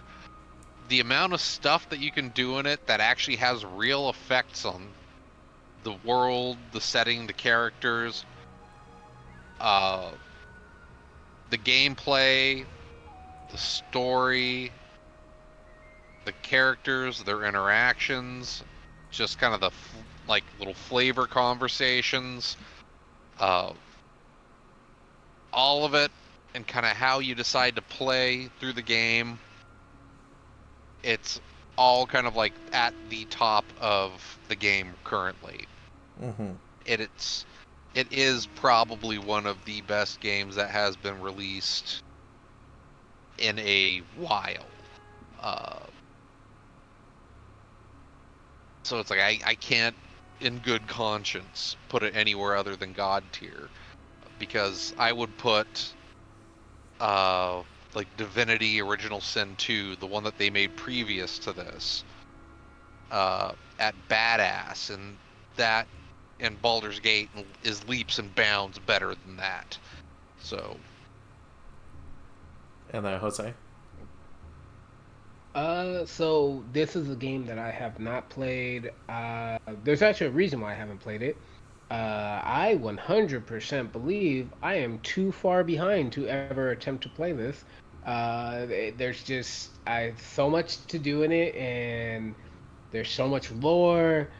I've seen gameplay. It looks great. Again, we made the jokes about who fans are fangirling and fanboying over and this that, and the other. Right. But it just this game just feels like it's just something that, like, hey, if you're gonna play me, you're about to devote your life to me. And I because that's just what I've seen. I've like, when this game got announced, people went crazy when it came out.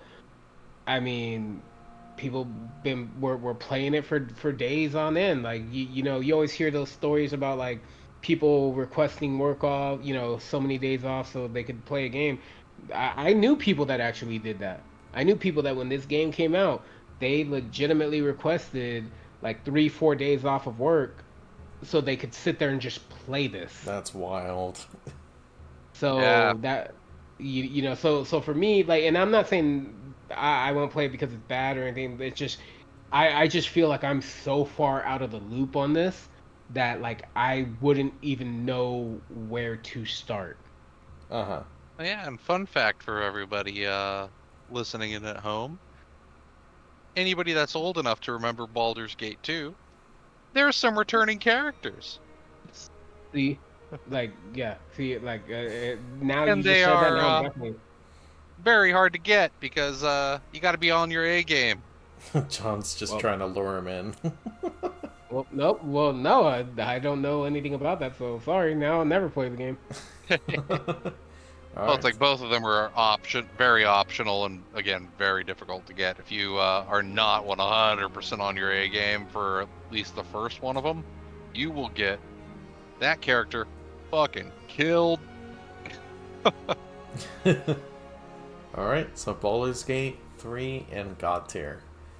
All right, guys. Oh, would you look at that? A Mario game is the last one. Yeah, like, you're not sponsored, right? Not yeah, I Over figure here I saved talking this about one for me last. trying to. Over here talking about me trying to make the mouse happy. You're over here trying to make Nintendo happy. Okay, I see what Hell you did. yeah, man. Delete. I want early access to that Switch too, you know what I'm saying? Just start talking bad about this game. Nope, delete it. Get rid of it. It's bad. Bird of fire! I want early access to that Switch too, you know what I'm saying? Oh yeah. Yeah. If you guys have experience with this one specifically, Go ahead. I'm not gonna lie. For me, I kind of really want to go ahead and say, you know what, God tier. I can't deny that at all. It's also probably the first like Nintendo title, even though it was developed by Square. Mm-hmm. But it's the first Nintendo title that I like put significant time into.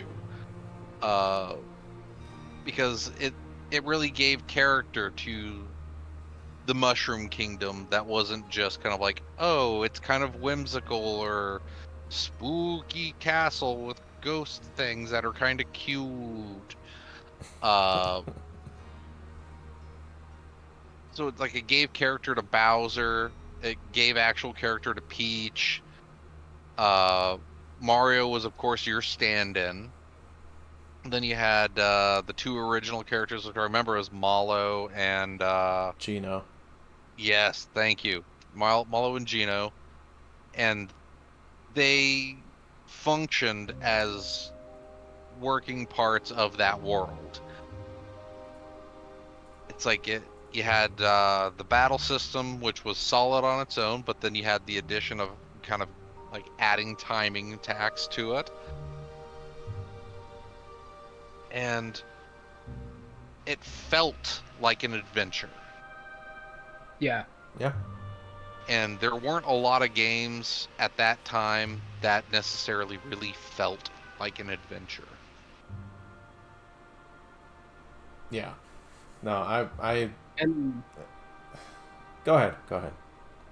no, go ahead. You're good. No, I was just gonna say, like, I 100% agree with this being in God tier because it's like just like with Mario and Luigi Superstar Saga, it has so much character to it. Even during like the dialogue when they're explaining how things happen, they just have so much personality on how they like interpret what they're trying to say to each other. The little banters, the combat system is honestly really fun to do, and the soundtrack is also incredible. Like, not one of Yeah. the best, but it is pretty damn good. And so, I was definitely one of the people that, as soon as I heard that they were getting that remake on the Switch, I was freaking bouncing up and down, man. I was super excited. And yeah, even right now, shameless plug, I am currently going through this game on my YouTube channel, so because it's pretty damn good. And Oh, now we get why this was the last game to talk about. Now we get it.